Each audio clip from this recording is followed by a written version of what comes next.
for people who don't know who you are, tell us why you're qualified to talk about UFOs. People think about these Tic Tacs, they think it's just like a little ball of light or whatever. No, these things are like 40 fucking feet. That's like the wingspan of like an F-22. And they're huge. It's like an RV. Some of these UFOs are going 40,000 miles an hour or faster. Our top aircraft go like 4,600.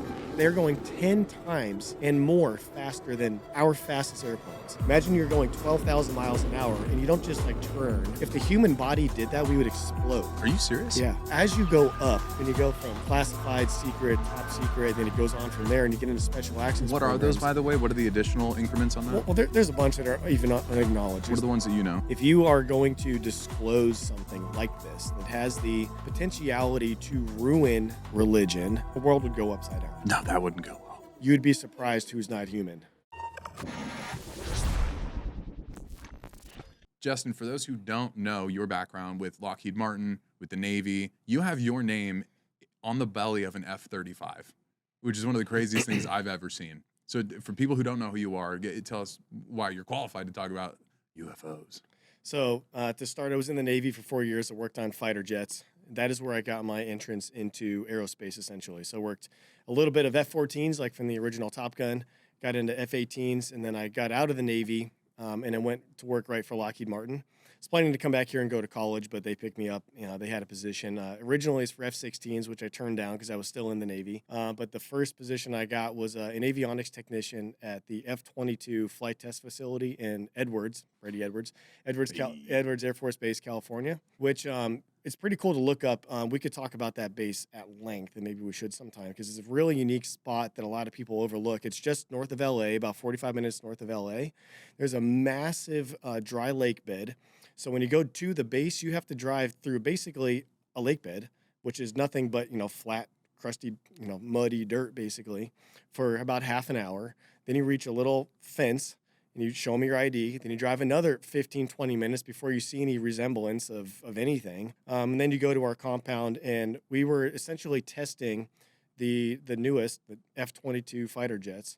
Everything from stealth to weapons to the speed and the maneuverability of the plane, everything you could possibly imagine. We would take a brand new F-22 that came fresh from the classified development, which is, up in undisclosed parts. We were the first kind of acknowledged, okay, the F-22 exists and it's over here in flight test. That's all people would really know, though. So while we were there, it was our job to take a brand new jet, instrument it, which means whatever this thing did in the air, when we went and flew it, we could get the data from it and see how it performed. And we had to basically say, okay, what are the real limits of this plane? Because Lockheed Martin says, here's how fast they can go, here's how many G's they can bowl, here's how you can shoot these kind of weapons in a safe envelope. And we go, no, that's not good enough. We need to push it and push it and push it and expand the envelope. So I did that for 5 years, and it was some of the same hangars that before that did the SR-71 testing. The Blackbird. Yeah, the Blackbird. Wow. So there was still an outline of the SR-71 in some of the old hangars. No way. Yeah, so like classic hangars. We'll probably talk about like the S4 video that just came out. I watched that. I'm like, that's same build time frame probably. Like, it just makes perfect sense. Big industrial military hangars. You close up. They're alarmed, and Built they have into the mountain. Yeah, they have armed security and barbed wire and the whole 9 yards on them. But I worked the F-22 for 5 years, and then I went over and did it again for 5 years on the F-35. So 10 years total. Holy crap. And to those uninitiated, the F-22 is the premier, it is the best airplane on the planet officially. It is, yes. Yeah, it's the only plane that we won't sell to even our allies. We'll sell kind of a modified version of the F-35 to our allies. The F-22 is the only one that only the United States keeps. That's right. We don't let anybody have the F-22 Raptor. That's right. And we don't know too much about it, publicly, because people, now with the Iran war going on, they're like, oh, all this going on, the F-35s and the F-15s are getting kills, and F-22 still hasn't got anything. It's like, well, how do you know? Yeah. Like that They're not is going to tell you. Why that would is they? our one of our most special assets. We don't just publicly say what it does. It's stealth and can fly faster and farther and higher than other planes on purpose. So you don't just broadcast everything that it's done. So what specifically, if you had to kind of pick like 2 or 3 main things, it's a 5th-gen fighter. Mm-hmm. I know that there's a lot of development on 6th-gen fighters. I think it was called the Dark Star, the Black Star, or something like that. Yeah. But the 5th-gen, what is it that makes the F-22 so vastly superior from anything Russia can produce, anything that China can try and back engineer. I mean, we've seen their knock of the B-2 Spirit. Yeah. And it's got these weird little like flanges on the wings. And, Yeah. you know, China probably has some version of the F-22, but nothing comes close to what it is that we have. And why is that? Yeah, nobody can come close to, you know, the amount of funding that we put into our military, for one. But then two, like, we're just the top dogs. We have the smartest people. We have, you know, we've been at this for the longest time developing this stuff. So the F-22, when that came out, there was nothing even close. You know, it's a 2-engine, about 80,000 plus pounds of thrust. It was stealth, has internal weapons bays. It's an integrated weapon. The whole thing is a flying supercomputer, which was way different even than what I worked before, like the F-18, and had avionics and everything. But the way the F-22 really just merges all of its sensors together, from its electronic warfare to radar to, you know, other things that it can do, and how the weapons all fuse together. And then the helmet, the pilot can even look through the airplane as he's flying. Really? It's not there. And yeah, so if you're flying around and say you're just flying an F-22, F-35 can do this now too. You can be looking around and look down below you, and you don't see the plane. You essentially are looking outside of the plane. So if there's a target over there, you can, and it'll go get that thing while you're still going this way. So you can target with your eyes and say, Yeah. I've got a lock visually through the floor of my F-22. That's a target. You paint it and you can shoot it. Yeah, because the joint helmet, it's called, has the connection into everything, to your weapons, your radar, to all your sensors, everything. So essentially, it's a heads-up display right here in front of your eyes. It's super sick. So essentially, Crazy. yeah. So when that thing came out, there was nothing like it, and still, like, you know, China, like you said, has been trying to knock us off. We used to have pictures of the Chinese knockoff of the F-35 hanging in some of our facilities, and you look at it and you're like, oh, I can kind of see what they did there, but, like, you know, the front end's way bigger, the engine's way too big. Like, it's just weird. There's something off about it. So they do their best to try to copy what we have, but they can only really do it from the external. They don't really know how the internal works, which is really where the magic happens, because the F-22 is, you know, its motto is first look, first shot, first kill, which means if we're flying around in F-22s, the other dudes are blowing up before they even know we're there, because we saw them first, got a shot off, and now it's too late by the time they realize what's happening. And that's all because of the internal avionics and the sensor fusion that goes on with that plane. Unreal. Yeah, I mean, it's just pure air supremacy, you know, when it comes to that. So, you know, there's a lot more that goes into it. You know, how it integrates with all the other planes now, the F-35s, 15s, our submarines, our satellites, our ships, our ground units. Everything is all in one essentially lethal net now. So when this net moves in, it's not just F-22s doing what they do. They can share targets. They can get information from other. If you're flying and you're out of weapons for whatever reason and you have a target, you can give me that target and I'll take it out for you. So, like, there's just so much that we can do from those avionics. Yeah, that it's the other company, or not other companies, the other countries haven't figured out how to get anywhere near what we can do. And it's this integrated mesh, like you have the AWACS, so that kind of creates the radar point, and then you have the A-10s that can kind of do ground, and then you've got, like, everything serves a different purpose, which we've noticed a parallel in the UFO conversation. There are different UFOs. There are different unidentified aerial phenomenon that have different shapes, different use cases, it seems, like different utilities, like the Tic Tac versus the Jello mold. I just watched the Bob Lazar S4 one for the second time through and prep for this, because I was like, there's a Jello mold UFO? I mean, it looks like a bundt cake. Like, the rivets on it, weird as hell, dude. So, I mean, what you're saying is the U.S.'s air superiority and our absolute dominance of the skies comes not just from one unbelievably overpowered aircraft, but it's the entire mesh, it's the entire chessboard that we're deploying in the air at once. How did you see that play out when we preemptively attacked Iran? We used the best ones, and then once we were able to take out most of the SAM sites, we were able to deploy slower aircraft that could do different things. Kind of walk us through what you've seen. Yeah, I mean, I think that's why a lot of people were maybe a little surprised, that maybe in a good way, that, like, especially the first couple of weeks of this Iran conflict were, like, going so well, because basically Iran had no defense. They couldn't see us, they couldn't reach us, and we were able to just go pick off target after target after target, and they couldn't do anything. So it took, I forget exactly how long, but say a couple weeks. To your point, then we could start to fly in non-stealth aircraft lower, and, you know, weren't having any issues, meaning the guys on the ground, even if they had surface-to-air weapons, they couldn't really do anything about it because we had done such an effective job taking out and reducing that threat.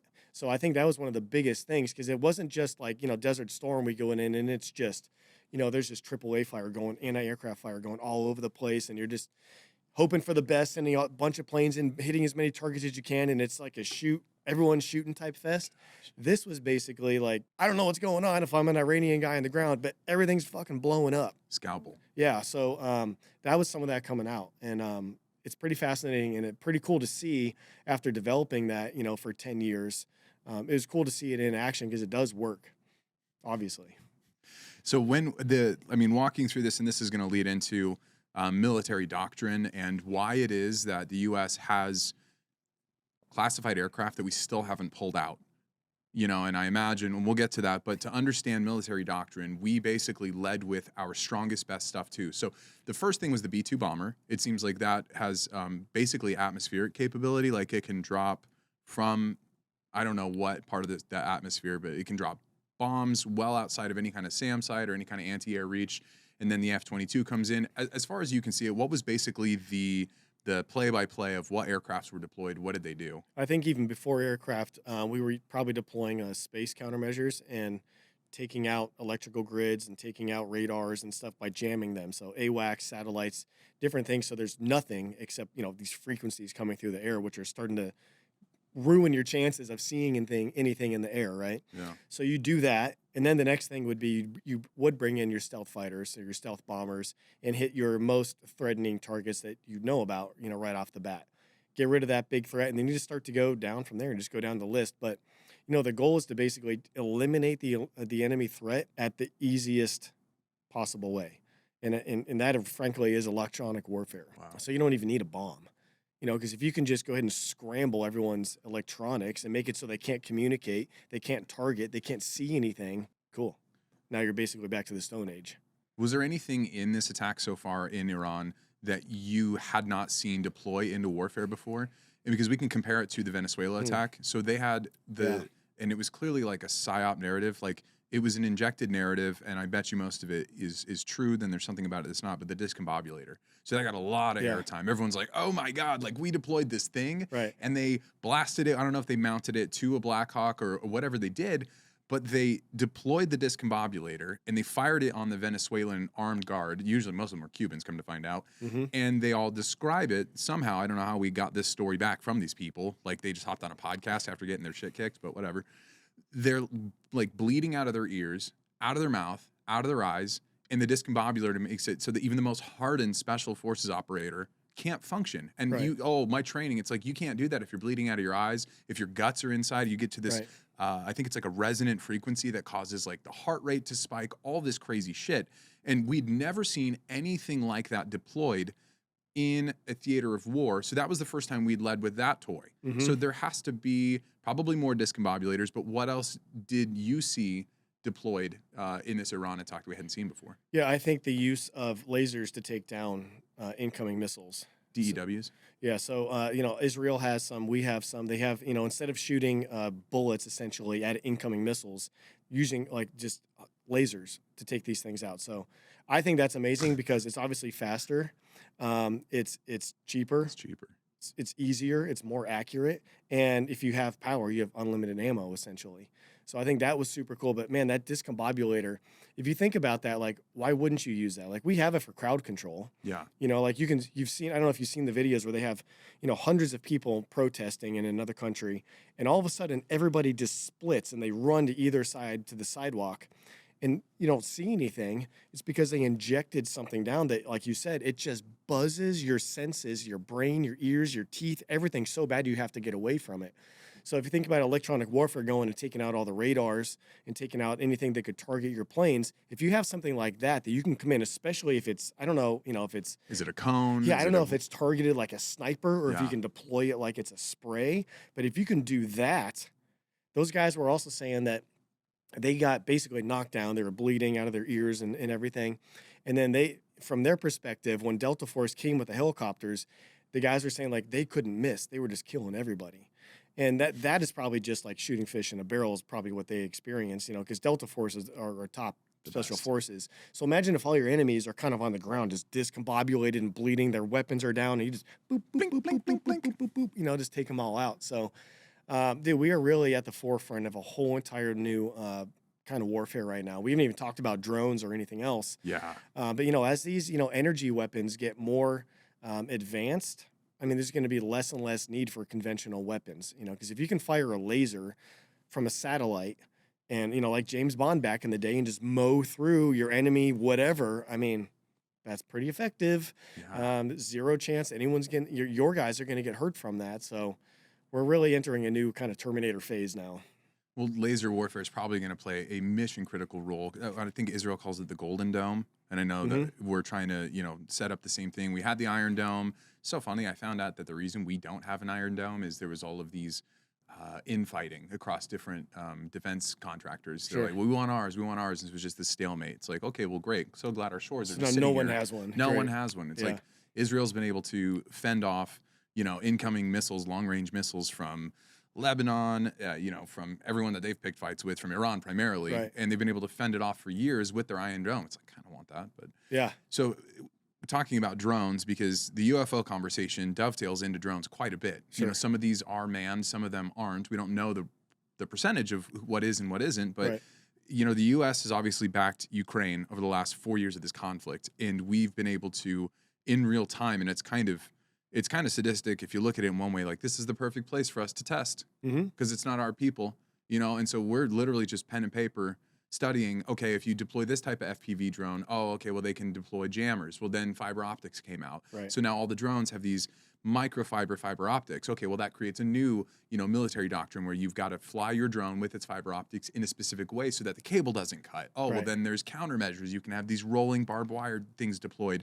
So all the convention, it's so wild. Like, warfare is not getting fought the way that we did during in Iraq and Afghanistan. Right. So the Great War on Terror, like none of that. The GWAT, like this is not the same war. No. And it's all really been changed by drones. I saw an estimate: 70% of all casualties in the Ukraine conflict are all done by drones. No way. 70%, Wow. and that's hundreds of thousands of dudes dead. Wow. Yeah, it is very fascinating because when we think drone warfare, we think who knows what we think. We think kind of lasers or whatever else is going on. No, some of the most conventional systems are what are taking these drones out, like a Cobra helicopter, just pop, pop, pop, pop, pop, pop. So it's weird. In a way, we're getting more advanced, but then it's kind of the oldest weapons that come in that are the most capable of taking them out. Because you can't jam a machine gun with electronics, that's just going to fire no matter what. So it's really interesting. And who knows where this is going, but to your point, Ukraine, up until like very recently, had the most experience fighting with drones. Yeah, Because without even question. we're backing them up, and so we're learning a lot and whatnot. But still, they are the guys, the commanders and the guys on the ground that are actually fighting and using this, picking up this very knowledgeable skill set. And that's one thing that I had to say. That I was like, hey, if we're gonna find a silver lining in this Iranian thing that's going on, it's that our military is now used to being in combat, not just ready, not just waiting to do something. No, we had a submarine that got a kill. We have ships and That's controversial, wasn't it? like submarines and planes and everything that are actually in it. So that's good reps for us. Whether we want to be doing it or not, it is good reps for our military to be in that active environment in case stuff does, escalate. Yeah, so and for people that haven't, like I grew up in the military, doesn't mean I was the one serving, but my dad was. And so I Yeah. had at least proximity to it. Whereas most Yeah. people have zero proximity to it. They know it's a movie. That's all they know is like the movies. Totally. But we have basically been in one rolling war or conflict after another since World War II. Yeah.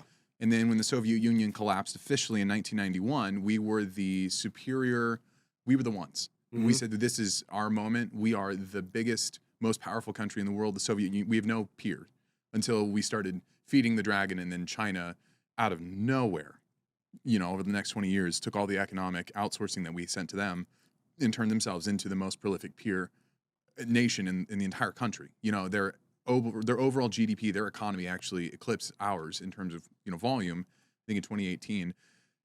But for people that don't understand, if your fighters are not actively engaged in some conflict, all they're ever going to really be able to do is train. That's right. And so you don't really learn anything. You can run your war games, you can run simulations, you can do tests, you can do trainings, you can do joint trainings with other nations, but there apparently is something that is just so irreplaceable about being able to say, we're in this conflict. Here's what we're learning in real time. Our fighters are getting real experience. And that's what we're getting right now in Iran. Right. Right. That's exactly right. And, you mentioned UAP a couple times. That's one thing that I'm fascinated by is, seeing these fighter pilots that are out there maybe on training missions that are seeing these things and capturing these things. That is good for us because these are the guys that are going to have to do something about it if we need the military to do something about a UAP. They are the ones, they're seeing it with their own eyes. They're tracking it with our sensors. And so it's allowing us to see, okay, well, with our technology, how are these unexplained things showing up through our sensors? Is there anything we can do about it? And unfortunately, so far it looks like, well, no, not really. We can watch it, we can track it, but the way that it moves and the things that it can do, like, we can't do anything about it, which is obviously a massive national security issue.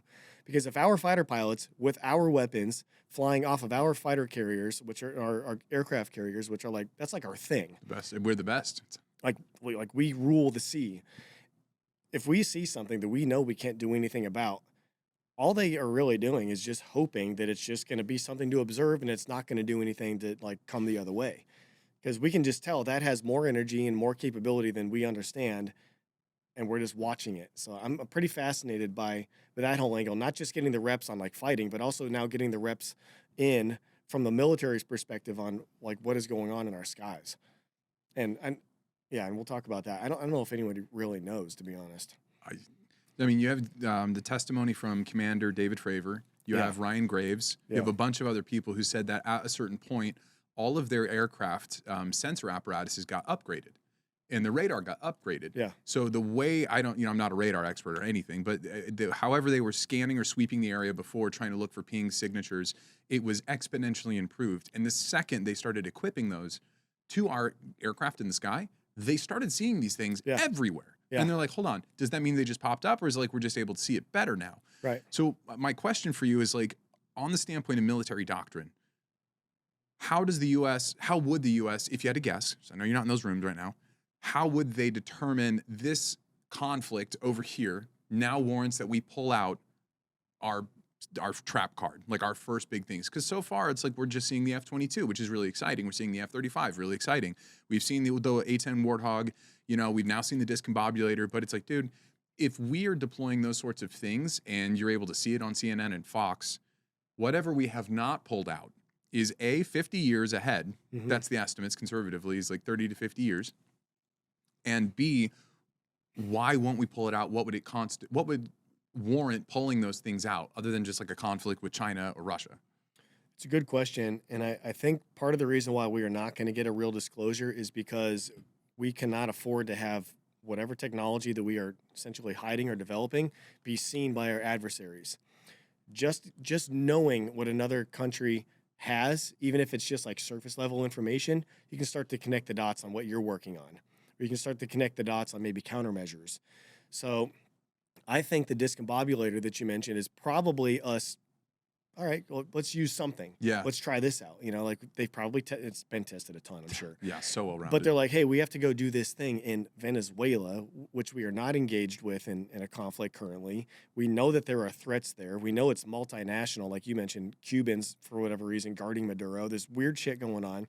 If we're going to be successful, how about we go in a more advanced way and not in a conventional way, and just hopefully we can shoot everybody? Yeah. I think that was probably us testing a little bit of that, because they acknowledged it afterwards. This isn't some conspiracy thing. Yeah.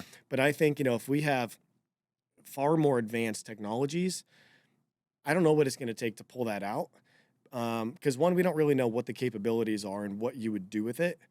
But then two, I think the main point is that our military doesn't want to risk letting our adversaries know what we have. Unless we absolutely need to use it, then you use it. But it's kind of like if you conceal carry a weapon, right? Yes. You keep it concealed until the moment you have to bring it out and you shoot. You don't pull it out to try to stop and show a flash or be a tough guy or anything, because now other people see, oh, this guy's got a gun, and things can just escalate the wrong way. Yeah. So you want to keep that secret in up until the last second and then use it if you need it. And I think that's what's going on with our more advanced stuff. Wow. I mean, the Department of War literally put out a tweet showing one of their laser arrays. And it was yeah, we have laser weapons. Yeah. And literally up until that point, you sounded like a crazy person saying, Mhm. no, like we use lasers, and then one day they just tweeted it. I think that is, I think the UFO disclosure, I think the UAP, whatever you want to call it, I think that has been a drip that's been going on for a long time. And we can talk about that. Yeah. But I think that is also what's going on with like Department of War and their technology.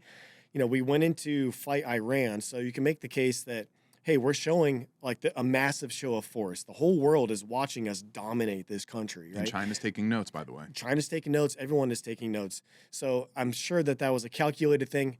Yes, we're going to go ahead and admit that we have lasers just to kind of put a little cherry on the top. That, hey, while you boys are watching, yeah, we do have some cool shit. So you better fucking stay in your own seat. You know what I mean? Like, stay 100%. back. I think that's probably what that was. So it's these soft, expressions of force. Yeah. And of course, China has a very deep relationship. So does Russia, a very deep relationship with Iran. I mean, they're all neighbors. Yeah. They share economic outcomes. Iran is the breadbasket of the Middle East, Mhm. and so they have a very vested interest in that. And then the oil, I mean, it's so wild to start looking at it now with like a month or two at distance. Like maybe the Venezuela incursion, it's like, yes, we had to get Maduro, sure. But we needed to be able to control oil early on before we ever tackled the Iran problem. Yeah, because if we went into Iran first, chances are Venezuela and Cuba were all going to they were really going to shore up their defenses. Right. So if we're like, hey, we know that we're going to need that for whatever reason, long term, strategically, let's get it first. Yeah. And to your point on the lasers, I think lasers was like an easy thing for them because we've had lasers forever. Like yeah, Israel showed that they've had them. Yeah, and like have you ever heard of the airborne laser, the ABL? Wasn't that like a plane that like they built it out and then it Yeah. ultimately didn't get like mass produced? Yeah, I went in it at Edwards Air Force Base, and it was No essentially a flying. I think it was a 747, if I'm not mistaken, but it was a massive airborne chemical laser. So they were testing it to basically take down ICBMs or to like do different things with. Dude, I didn't get to see this part, but I used to hear stories from the old heads that worked there. And now these are the guys, like when I got there in 06, right after the Navy, I was like 22, 23, right? The dudes that were there were the dudes that were developing SR-71 and like the things before that. And Edwards Air Force Base, if you look at it on a map, is not far at all from Area 51. Like these are all guys that were been in that world for decades. Wow. They used to tell me how they would go and test the airborne laser out in the desert around, the high desert, and it would carve like a glass crater in the ground, like a big glass crater. And so, yeah, so like it was real, and that was a chemical laser, but that thing is so dangerous that it had hydrazine and all this shit in it. Which, if you know anything about hydrazine, if you smell it, you're dead. Oh God. It's one of those things. It's incredibly potent. It'd shut your brain off immediately. So it had an unbelievably high level of security and safety and risk and everything. So even though it worked, and a lot of guys were pissed off that it got shut down, I think the reason that it got shut down is because during that development of a chemical laser, they figured out how to do it with digital lasers or whatever you want to call it, where they didn't need hydrazine and all these chemicals flying around, just the most lethal thing in the world, Yeah, well, that plane takes one hit from a flat cannon. Some line gets cut. Now the pilot's dead. Dude. And we don't know the spread on that hydrazine. Like, could it touch the surface? Like, what Right. would that do? Yeah, I had guys. It was a Boeing plane. I had buddies that worked for Boeing on that thing, and they would just tell me like, "Yeah, we're doing this and that on it," and it's crazy. Bro, I mean, imagine the proximity to something where it's like, this is so cutting edge, which you actually heard. This is Bob Lazar's story. He came in as a replacement because apparently the scientists before him fucking died. Yeah. They're like, I don't Yeah. know if they carved into the emitter or, the amplifier or something, but that was kind of the takeaway that he got from his mentor, Dennis Right. and Barry. The thing they kind of subtly implied is that they tried some test and something fucking blew up and Mhm. killed the guy, and that's why Bob got in. So it's Right. like you're dealing with stuff that if it's from another planet, we are chimpanzees Yes. poking at a nuke. We have no idea. We basically go, I know how to turn it on. I know how to make it glow. You don't understand as a chimpanzee that you're receiving large doses of radiation. Like we Mhm. just don't know what we don't know, which is what makes this whole conversation so nebulous, but also so captivating. The UFO conversation has dominated pop culture and captivated people's attentions for decades because we just get these like little cryptic insights. Yeah. And then it's mixed with a bunch of disinformation and bullshit. Are they Mhm. little green dudes? Are they Right. flying around in saucers? It's like I have personally been convinced just because I've seen some weird shit in the sky, but it's also not obvious to me that that wasn't a human inside of it. So it's like and then if you zoom out, a lot of the people, like in the Age of Disclosure, that documentary, Yeah. every person that was interviewed, they were Congress people, they were DOD, they worked on black sites, they were Air Force scientists, they all had classified access. And the through line on all of them is that no one really knows what the hell the alien thing still is, which is probably the most disconcerting. If I'm in my position, I kind of hope there's an adult in the room. I hope that someone's got a good idea as to really what, like keep your secret, whatever, but I'd like to at least know this somebody has a bearing on what all this is. They're the one silently going, okay, I can't let you know, but make sure you do this, test this out. It's like, I worry that no one in our species really has a good grasp on this thing, on what it is. So let's start with some of the basics. According to all of the kind of accumulated conversation around it, there are at least several different species. Some of them are trans-dimensional. Some of them are more humanoid, more corporeal. Bob Lazar refers to the ones that came with the sport model UFO as the kids. Yeah. These small little guys, you know, androgynous, genderless, but that's kind of the basis. Is we know there are probably several different species. Have you heard that before? I have.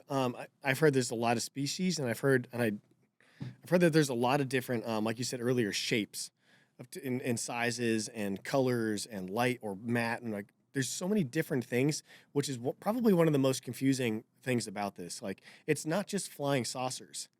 We're talking about little things that maybe move super fast, or we have massive things that move super fast. Some of them are black. Some of them are bright as the sun.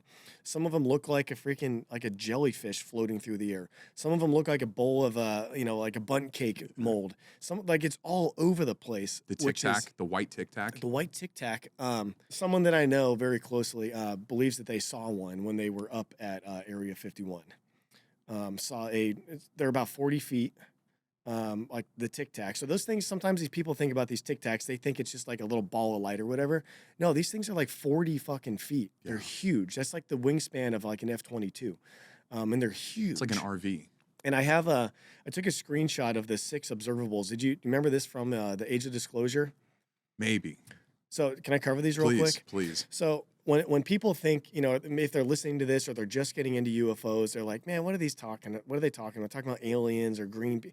No, these are some of the things that we are seeing. There's 6 observables, things that we have observed that we are trying to figure out what we're seeing. Okay, so the first one is hypersonic velocity, meaning that some of these UAPs, UFOs, are going 40,000 miles an hour or faster, whereas our top aircraft go like 4,600.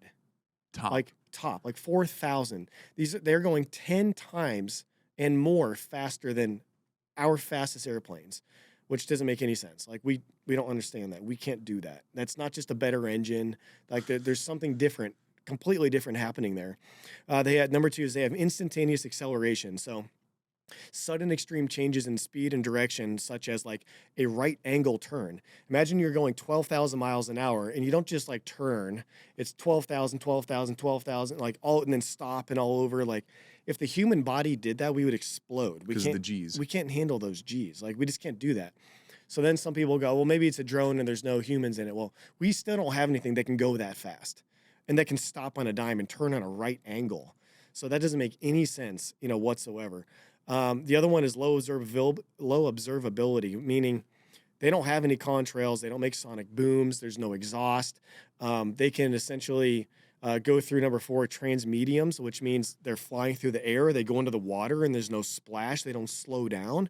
So imagine going 500 miles an hour in the air and you go into the water and you're still going 500 miles an hour in air. Despite the friction increase. It takes significantly more energy to push through water than it does through the air, obviously. Anyone can do this with your hand and go underwater, right?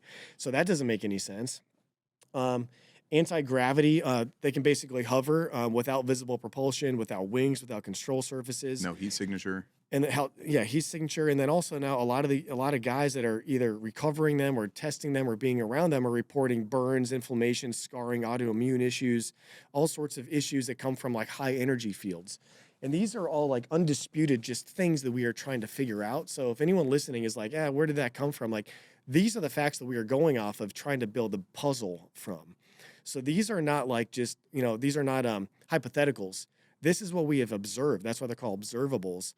So I'm fascinated by it because, back to developing these fighter jets, and it's like, all right, well, we have nothing even close to any of those things right there. So what is going on? Are we dealing with like Bob Lazar says, like reversed, engineered crafts? I think it's some of that. I could talk about Bob Lazar if you want, but I love it.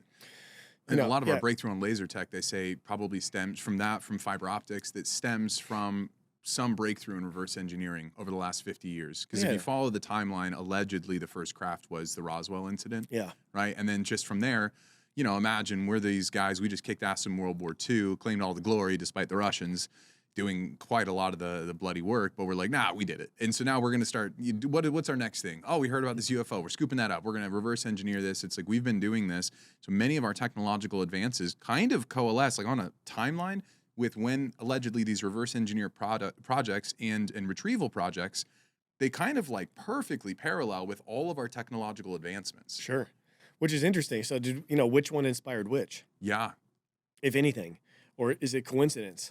Were we advancing at a certain speed, and for whatever reason, these things started to become more involved? Were these things becoming more visible, and we were learning more about them, and that helped our technological advancement? Like, I don't know, but you're exactly right, because they do seem to have a fascination with our nuclear capabilities.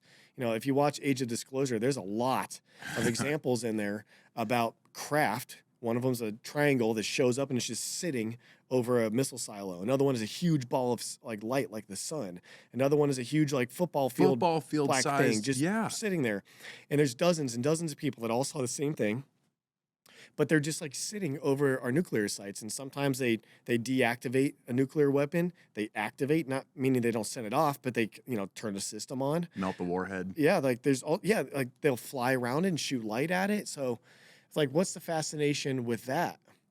And one of my working theories on that is, if we're dealing with some sort of interdimensional thing, and maybe because there's only so many dimensions that we can even conceive and try to understand, maybe there is something with a nuclear weapon to where when it goes off, maybe it tears into another dimension in a way that we can't see, and it's affecting something in another dimension. It's fucking things up for them. They're like, don't Possibly, do that. yeah. You guys are messing with exactly. my souffle. So maybe they have a vested interest to make to don't do anymore. We haven't tested a nuclear weapon in forever. Why is that? Why did we stop all of a sudden? I don't know. Oh, weird. I don't know if it's tied to that or not, but that's one interesting thing. Like, we don't understand really what even happens, when we're testing some of these things. So if they're showing up and having an extra interest in nukes, to me that says, okay, let's look into that more. Why is that? Are they trying to help us? Are they trying to save us? Or are they trying to stop us from blowing them up? Or like, what is the deal? I don't know. The nuclear conversation is one I'm particularly fascinated by, because if you look around this room right now, you go outside, you look at anything, there's not a single thing in 2026 that is the same as it was in the 1940s, obviously. Right. Except for nuclear. We still talk about warheads and nukes, and that was our trump card in World War II. We deployed those in Hiroshima and Nagasaki, but somehow 90 years later, we're still saying that this is our best trump card. We're still saying, oh, the nukes, the nukes, the nukes. We got to watch out for North Korea. They've got nukes. Somehow India got nukes. Somehow Pakistan got nukes. And but that's technology from the 1940s. Yeah. So I hadn't considered that the reason that we're, not testing or anything else is because it could potentially be upsetting our extraterrestrial neighbors. Yeah. I hadn't once thought about that. My thought was really around, well, the reason we're still talking about it, maybe not testing it, but we still talk about it, is because the actual trump card has obviously gotten 1,000 times better. So to kind of satiate the audiences, the masses, is you still talk about the thing that they know. You put it in all the movies because that's the thing that they know. Right. You keep them off the scent and go, no, guys, like the scariest thing, the biggest boogeyman on the world stage and all this conflict is a nuclear holocaust. When in reality, whoever's running the show would be like, dude, we can friggin' sneeze on those things and turn them off in 2 seconds, which seems plausible, especially if there are UFOs that can come into our atmosphere and switch these damn things off. Well, that is a gigantic liability. Right. You're like, well, no, hold on. I needed that because I'm in this conflict. Right. But if your best trump card can just be switched off by some damn thing that pops in out of Yeah. nowhere. You're like, well, I can't use that anymore. And this is happening across the planet too. This is not just a United States and a Russia type thing. Like everywhere across the planet, all of the governments and their militaries are experiencing similar things. So that means to tell me like this is bigger. This is not a China coming over to us. This is not another human type thing. And this is not just it's bigger. I think this whole thing is bigger. I feel like maybe this whole thing is somehow tied to like human consciousness and like these other dimensions maybe. Yes. That we don't understand. And so it just, leads to the question like, well, what are we dealing with? Who are we dealing with? What are we dealing with? Because I do believe that, Lockheed is always, and others, Raytheon and Boeing and whatnot, they are always way farther ahead with advancements than anybody knows. Like the F-22, I think first flew in like the late 80s, I think. Are you serious? Yeah, like 90, late 80s, something like that. Early 90s is insane. How like up at the development ranges where they're flying that thing. Like that's an old thing. So what we're developing now, and I know people that are developing like the new stuff, and obviously won't tell me anything because they're all professionals. But they're like, bro, the stuff that we have now, because we worked on F-22s together, the stuff that we have now is like just insane. Like what? I mean, if you had to kind of like orbit the neighborhood of what that even means without revealing anything. I would guess it is probably because if we're talking about fighters, right? Fighters and drones are becoming more sleek, right? They're becoming more sleek. There's stealth. There's less moving components to them. I'm willing to bet that it is probably much further along advanced with our avionics, which means our weapons and whatnot, but probably also propulsion and stealth. And beyond that, man, like, I don't know. I do believe that we're way beyond nuclear weapons. So whatever that replacement is, have we maybe scaled that down and be able to put that on smaller platforms like fighters or bombers or drones, hand-to-hand or drones or like, but like, what is it? Are we just talking bigger blast or are we talking about, I don't know. What are we talking about? It's hard to even conceptualize. Are we talking about the discombobulator that can cover 1,000 square miles from space maybe? Oh God. Because I mean, if you can just incapacitate everybody in a country. Yeah, an entire army. Even without killing anyone, that's pretty effective. So that's why I think Space Force, Space Force is probably like our most classified shit right now because who knows? There's this quote from Ben Rich, who was the second director of Lockheed Skunkworks. Yeah. And obviously everything there, but for people that don't know, Lockheed Martin, so there's all these weapons defense contractors. There's Boeing, Raytheon, Lockheed Martin. These are the guys that develop all of the weapons, that the U.S. has used as kind of our main playbook. And Lockheed Martin has a secret division, which everybody knows about, but it's like the classified development, right? Like, I mean, it's just the most... It's called ADP, their Advanced Development Projects at Skunkworks. Skunkworks. And so it's like, people say Skunkworks, like, oh my God, that's kind of the cool... So he has this quote. In 1993, he said this at the UCLA School of Engineering. He said, we already have the means to travel among the stars, but these technologies are locked up in black projects, and it would take an act of God to ever get them out to benefit humanity. And then the second part he says is, anything you can imagine, we already know how to do. He said this at an alumni speech in 1993. So to your point, it's like if we were developing the F-22 in the 80s, it's like they've been able to probably tear open wormholes, probably have reverse engineered craft, which is something I actually, on the Russian conversation, Bob Lazar talked about how they were collaborating when he was there. They were collaborating with the Russians. Right. Which, if you look at the timeline's fucking crazy. Makes no sense. That's the Cold War. Mm-hmm. My dad was, I found out a couple of years ago, my dad was a CIA contractor. So he was hired muscle to kind of go around and cover guys as they were moving, doing whatever they were doing. Sure. And so he's a Cold War veteran. It's a big part of his story. There was no bigger boogeyman than the Russians. Right. They were, and the kids in the 80s, they would do these hide under the desk drills as if that was going to stop a nuke. Mm-hmm. And so the whole 80s were just captured in this fear of what the Russians were going to do. And by the way, they felt the same way about the Americans. Yeah. But all that to say, why the fuck then were we letting Russian scientists into our most classified protected zones where we're reverse engineering alien craft? Right. Why would we collaborate with the Russians then? So Bob theorizes that they had some piece of the puzzle that we didn't have that we needed. Right. So what was that? Because it's clearly significant enough that on the public side, we're literally saying the Russians are the enemy, the Soviets, we got to get rid of communism. It's, this Leninism. But in secret, we're actually opening up our most private kimono and letting them in and get in there and butter it up. Yeah. So I'm just like, okay, well, why would that be? And I've thought of a few things. One, Russia is a gigantic landmass. So maybe they have more craft. Maybe they've been working on this problem for 100 years. I think they've had it since before the 40s. Really? Mm-hmm. Wow. Yeah, I've read some reports where, like in the 30s and 20s, they've had reports of this. And, they also mentioned in there they had, I forget what year it was made, but it was a long time ago. I think it might have been in the 30s or 40s.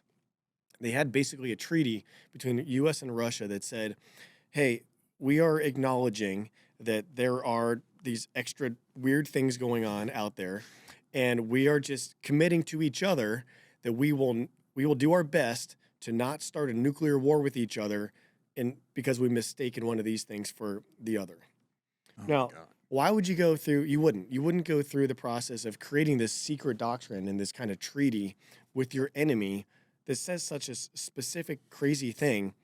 If it wasn't, you wouldn't just do that for fun. No. Because they didn't release that for many, many decades. That wasn't like, oh, let's just put this out there to give some people something to think about. This is something that we did to keep ourselves from blowing them up and vice versa. So these have been a massive threat for the world for a very long time. Holy shit. Dude, it's really weird. The whole thing is really weird because, I'm not even sure what angle you want to go down right now. Well, let's talk about China being the third pillar in that.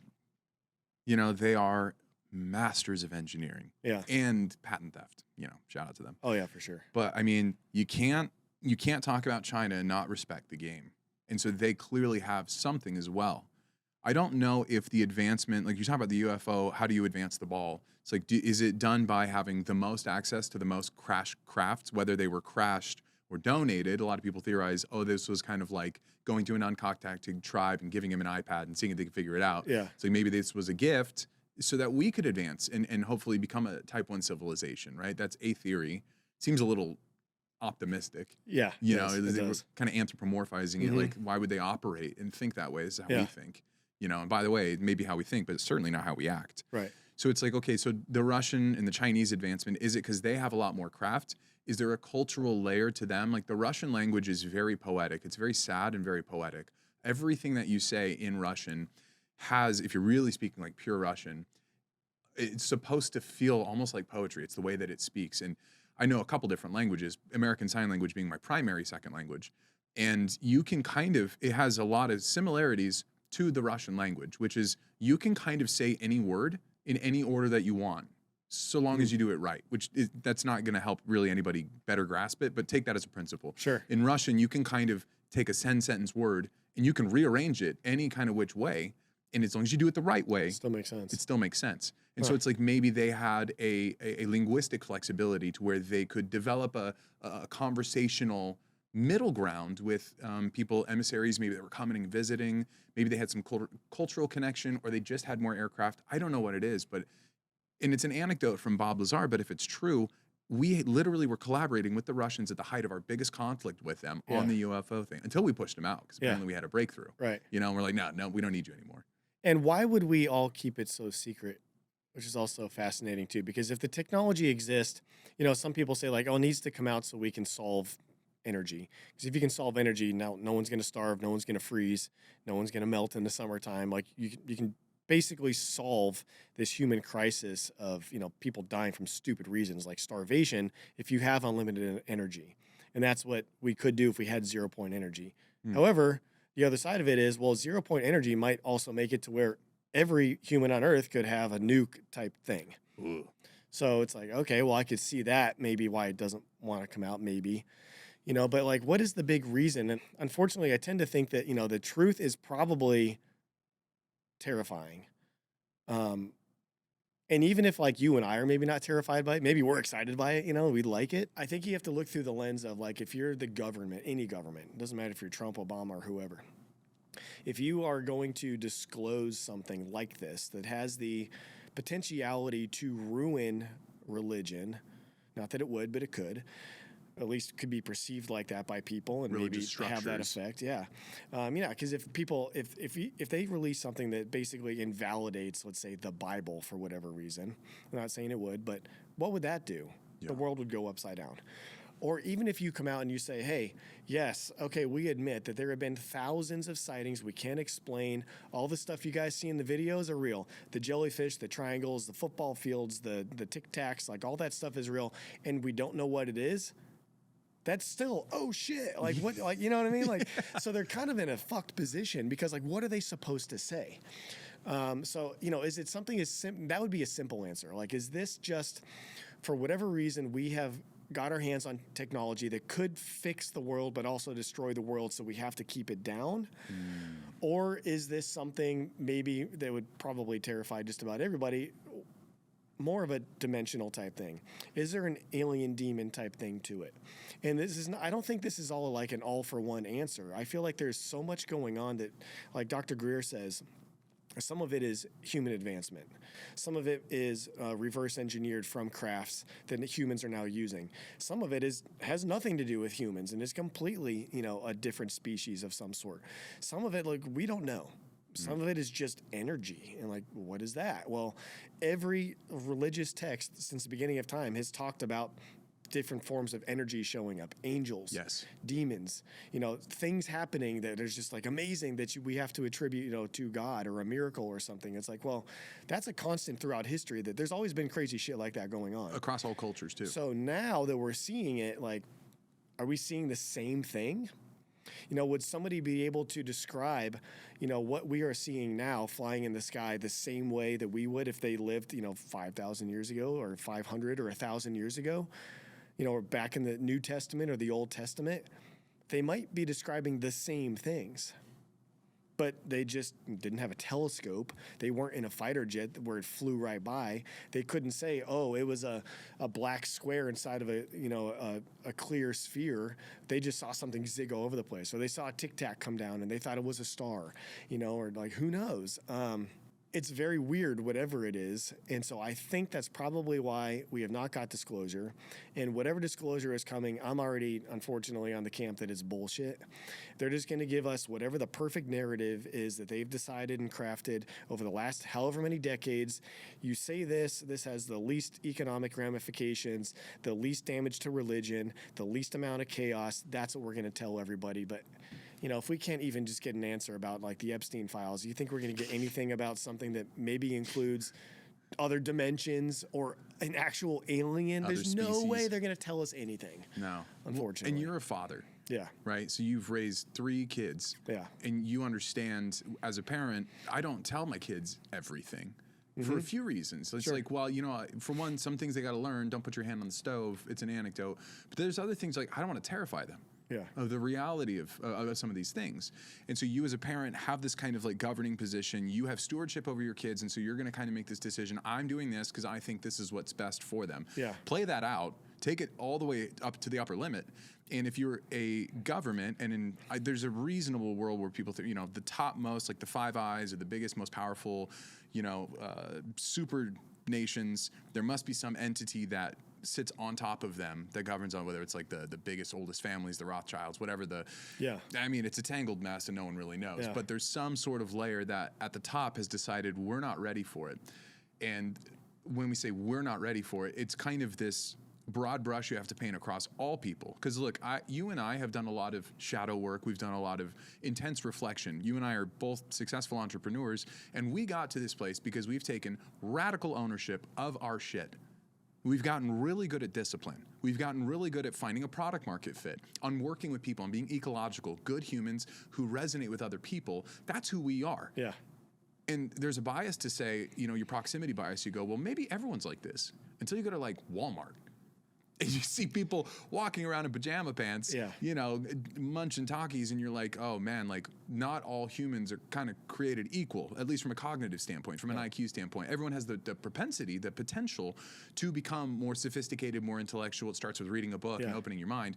But I would say large swaths, on the margins, most people don't have the internal wherewithal to reset their position and orientation in the world, which would inevitably happen if at the top level they went, by the way, there's aliens. Correct. People wouldn't be able to hang. No. Because they wouldn't know what to do. There would be meltdowns. I think he was on Danny Jones or somebody, a guy who said his job was literally to model out the economic ramifications of disclosure. I think it was in the first Trump administration. Right. And he was like, the conclusion was in almost every single scenario, it would be cataclysmic, which is crazy because you and I are sitting here going, that would rule. Tell me. Bring it on. Give us the information. Please. But it's like, well, no, like the average person, like really, you and I are in the 1% of the 1%. Maybe not, we're not billionaires or whatever, but at least in the way that we approach life, and we can hang, but most people can't. And so it's like, everyone else is fucking this up for us. I mean, that is what's happening because, unfortunately, there is that elite class and then there's everybody else. And as much as they tend to screw over everybody else in various ways, if you are making decisions that are going to affect your country and the planet, you do have to look at it through that lens. And if you, probably rightfully so, believe that a majority of the people are kind of idiots, kind of NPCs. Yeah. You really got to look through that lens because they're not just going to say, oh, cool, we're going to release this and we're giving it to all the Bradys and Justins in the world that want this information and the Eric Weinsteins and all these people that would be able to figure out and do something with it. Most people don't think like that. Most people are going to stick to whatever narrative, whatever fearmonger, whoever they follow, whether it's in media or religion or politics. Almost anything that they do in terms of disclosure, it probably leads to meltdown, which is why I don't think we're going to get really hardly anything.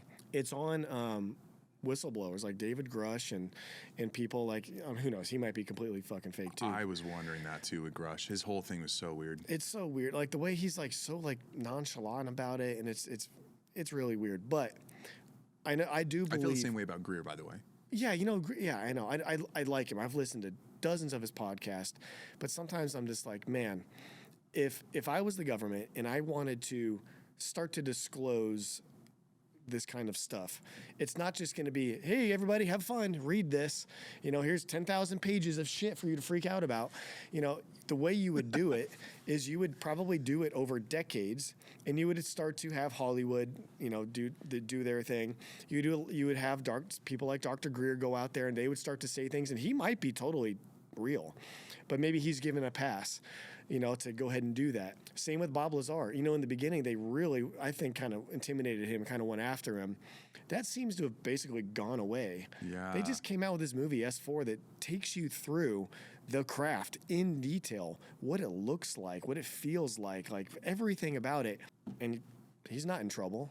Down to the coordinates of where the hell it's fucking stored. I know, it's crazy. So, if they really are trying to do some sort of disclosure, what I'm going to guess is they've decided that whatever comes out, whether it's maybe they back up Bob Lazar with S4 maybe and they prove it maybe. But if they do, I think it's safe to say that is essentially the story that they want us to focus on instead of what the actual core truth is. So if they show us, hey, yeah, these crafts are real, if they fucking fly one around DC, that's what everyone's going to talk about forever, basically. And then they won't ever have to get into, oh, yeah, but it actually came from here, and it's Donald Trump from a million years from now, and who knows? I think I love that I theory. think the reality might be so twisted that there's no chance they're ever going to actually say what it is. So we need more whistleblowers to just keep doing their thing. But I mean, we're entering an age now that people have dreamed about for forever. People have always dreamed oh, when are we going to know that they're real? We have all these movies that now it's undeniable. There's a craft right there. It just blew up the White House. It's on CNN. Yeah, that's it somehow. That's now we know, but I don't know. It's one of those things where we're entering. I'm so lucky. I think we're lucky to be alive because I feel like you just said, we're positioned mentally and in a way to where whatever they say, I think we're going to be able to digest it and help our families, our friends, and just be part of whatever the solution needs to be to kind of keep things under control. I would hate to have the rest of my life go by and then have the disclosure be just for my daughters and whatnot. Not that they couldn't handle it because they're smarter than me, but still, it's I feel like maybe that's kind of our time. This is our thing. It's easy to be nihilistic right now, but I think that's so retarded. It's so exciting to be alive right now. It's so cool. Never mind Claude and AI and ASI and all that. It's dude, there's just so much sophistication that can hit the wire. There's so many different places to pull from. You can learn advanced quantum mathematics from a YouTube video now. Like you can bitch and moan, but this is entirely on you. Yeah. You can also, in the exact same access, the same 24 hours you and I have, find a million reasons to be excited about life, to pursue 100 new careers, to fill your mind with the most exciting, mind-boggling things, or you can just not and just kind of be like in the mud, navel-gazing, nihilistic. I think it's ridiculous because life is such a freaking exciting adventure if you choose to look in the places where it's exciting and adventurous. And one of the things that really blew my mind they talk about it in the Age of Disclosure, and this has reshaped quite a bit for me, is they're talking about the craft. They're talking about the UFOs and how they all have different properties. Some of them, they described, are about maybe 16 feet tall, 40 feet wide. Then you go inside of the craft, and it's the size of a stadium contained inside of the aircraft. Like, have you seen Harry Potter? Yeah. So like Harry Potter, Goblet of Fire, they're all out there at the Quidditch World Cup, and they've got this fun tent that they pop up, and you're like, oh, it's kind of a shitty little tent, right? And then you walk in, and then magically, it's the size of like a palace. Right. And everything's ready. They got a kitchen and all this stuff, all contained magically inside of this tent. Well, the flying saucers that they're describing do that. Yeah. They literally have an entirely different set of proportions inside of it. And they try and describe how that happens, but I'm like, if this is real, how cool is life, dude? How It's exciting. So cool. Yeah. Yeah, do you know Eric Weinstein? I love him. I do. I do too. I was just listening to a podcast with him the other day, I think on American Alchemy. And he had some really good points about how he doesn't know any top physicists that are in that program, and he would know them because he knows who graduates and who the real smart people are in this world. So he's very skeptical of it. But so I don't know if maybe he is saying that to kind of throw people off, and he does know, or I don't know. But I think the point that I'm making here is that we're dealing with stuff that we don't understand, and I would not discount anything, because they talked about how these, how is this saucer potentially moving, or the Tic Tac even, they talk about how if you can figure out how to manipulate 1 millisecond of time, you can essentially start to affect gravity, and you can start to potentially propel yourself in a way by manipulating time.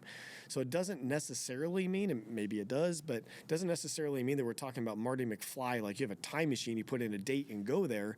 But it could mean that, no, I can manipulate just enough in front of me to where I can move with effort, with no resistance, essentially, because those seats that are inside that sport model in S4, there's no controls, there's no seat belts, there's nothing. It's all one form. It looks like it was basically molded, 3D printed, and it's like, hold on, if this thing is flying at these speeds and turning like that, like how you'd be thrown out of your seat. Well, no, maybe not, because you're not experiencing what's going on the outside. You're just sitting there perfectly still, and you're manipulating the space right around it to move. So there's no force inside or outside. It's doing shit we don't understand. So I don't know. I hope they get guys like Weinstein on it, and maybe they have guys like him on it.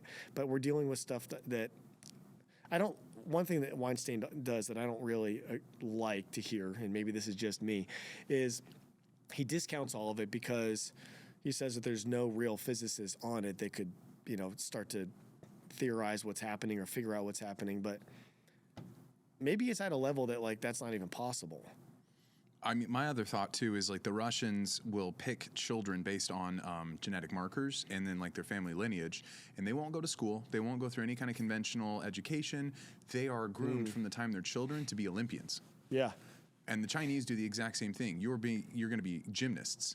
And they're going to pick people from the best crops and say, you know what, you've got this special life. If you look at, what is that, like John Wick spinoff, Ballerina, where it's a bunch of like spies that are like from children, kidnapped from orphanages and raised to be these like assassins and deployed all over the world. The fiction of that aside, there's a non-zero chance that the U.S. has some sort of program where they are picking people at a young age and cultivating them, and then they become the top scientists. So either, to your point about Weinstein, either he is saying this deliberately as misinformation, which, I don't know, I've listened to him on Clubhouse. I think the world of him. I think he's really honest. But again, it also could be practiced. But him saying, "Oh, I know all the top physicists. None of them are working on this project or this problem, so therefore, I don't think we're really that advanced." It's like, but that's a pretty myopic view. Yeah. And so it's like the more likely outcome is that those scientists have had their existence completely stripped off the record, because it is existential for the country to be more scientifically advanced than every other nation combined. And a big part of that is because we pick fights with everybody. Yeah. When the Soviet Union collapsed, there was a memo that went from the Joint Chiefs of Staff, and it basically said, now that we are the supreme superpower in the world, here are the next 7 countries we're going to go and attack.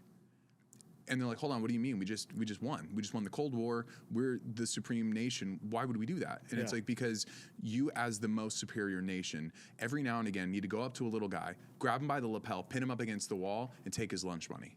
Because you need to remind everyone else that you're the bad dog in the yard. Yeah. And so if we've been doing that, and like we're here, we're the entertainment capital of the world, we're a giant entertainment stadium, and the whole world both loves us and hates us. People are divorced from that reality because most Americans don't leave the fucking country. Yeah. I've traveled all over the world. I was born in Germany. I'm certainly not the most multicultured, but I have a perspective, which is I took my wife to Italy, and a guy that served us some Aperol Spritz tried picking a fight with me because I was American. Because in his mind, I had done something wrong to him in Syria. Sure. It's like we are not really loved. We are both loved and hated. And so if we have this impetus to shore up all of our scientific advancements, we've got to be, because we're picking fights with everybody, we've got to have our best shit constantly worked on 24/7. Totally. So therefore, the scientific problem, Eric Weinstein saying, oh, I don't know those physicists, so therefore we're not doing it. I'm like, maybe you're not invited into the room. Totally. And this has been going on for so long. One of the things they said in Age of Disclosure, Marco Rubio said this, which makes all the sense in the world. It's, how would, Lockheed, for example, be able to hide a program like this from the government? Well, let's say it was established in 1950, okay? You have whoever's in office, and you have senators, and you have people that are in charge of the Air Force and CIA and all this and that, presidents and all that. Maybe they knew then, right? But eventually those people get voted out, or they retire, or they die, or whatever, but they're replaced, and maybe they don't necessarily get the full brief. And then that happens again, and again, and again, and again, because now we're talking decades, Yes. Many decades. The company, if it is Lockheed, that had that program, they're not going to just go ahead and like, oh, hey, new guy that got voted in that's going to be out of here in 4 years. Let's go ahead and brief you. They're like, dude, fuck these people. Yeah, owned by all these special interests and lobbyists. Like, why would I tell you shit? And so it just keeps getting buried and buried and buried and buried. And I think this is also why, like we can lose $1 trillion from the Pentagon and basically, oh, yeah, whatever. Oh, no, 9/11 just happened. Like we're missing trillions of dollars. Like that doesn't just evaporate. That doesn't go anywhere. So there's a ton of people that know about this, but I think it's turned into essentially like this class that knows presidents come and go, senators come and go, CIA heads come and go, and somebody obviously keeps the lights on somehow. Yeah. But I think they're basically just operating kind of on their own, and they might not even need to kind of threaten the government or anyone like that because they just truly don't know about it. And that's, I think, why Bob Lazar, and people don't know like what his deal is. I used to think Bob Lazar, like, and I hear that, I'm like, that's a weird name. That's just a weird guy. Yeah, he's a silly goose. I was just stupid. I didn't really look into him or anything. But, his whole deal is he worked on reverse engineering one of these crafts, I think for about 6 months. And about 5 or 6 months in, he decided that, this is way more advanced than anybody realizes. This should not be kept secret, was his opinion.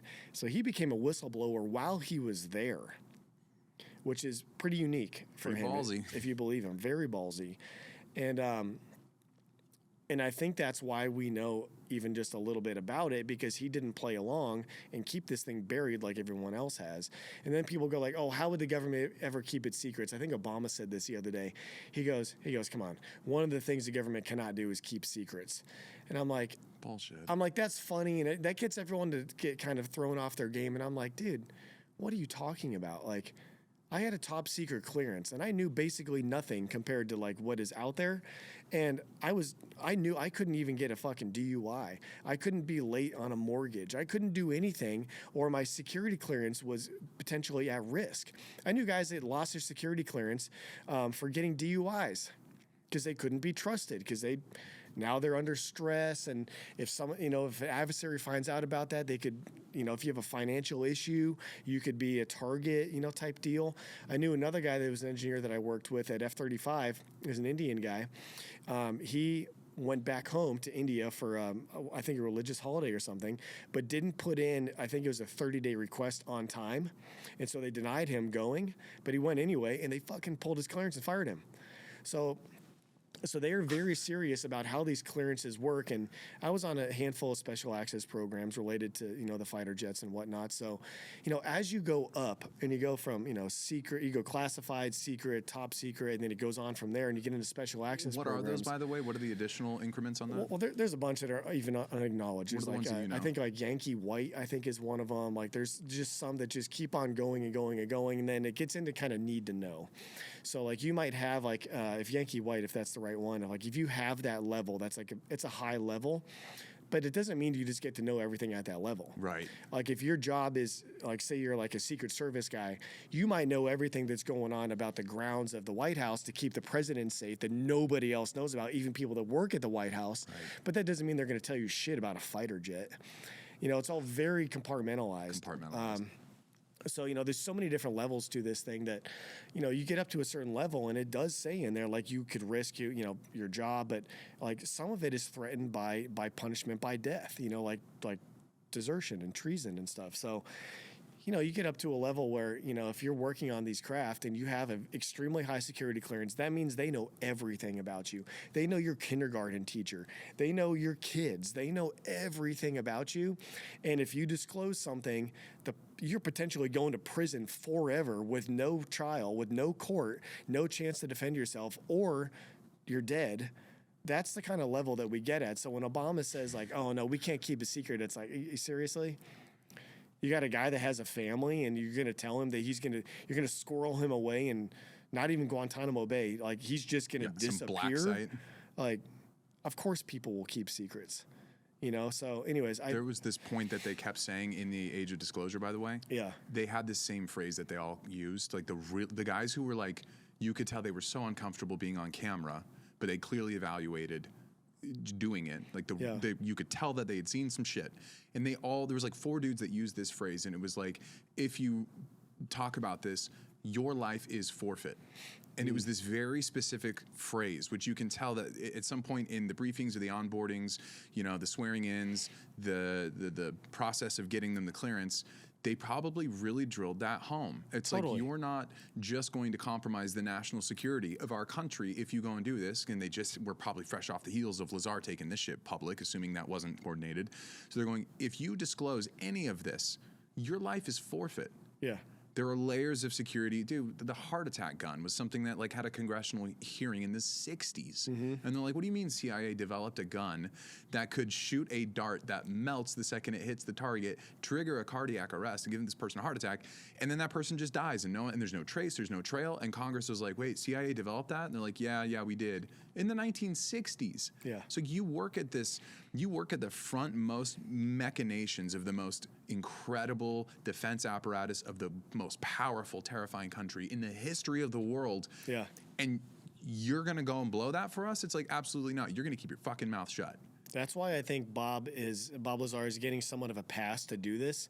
Maybe this is their attempt to get the narrative out there, let people digest it, and now a couple months or a couple years later, they'll start to acknowledge some of that maybe is real. So we'll see if that comes out. But one of the things about what Bob talks about and the technology about how this craft supposedly works and how it's built and all this kind of stuff, they go through such detail, showing the different components, how they're connected.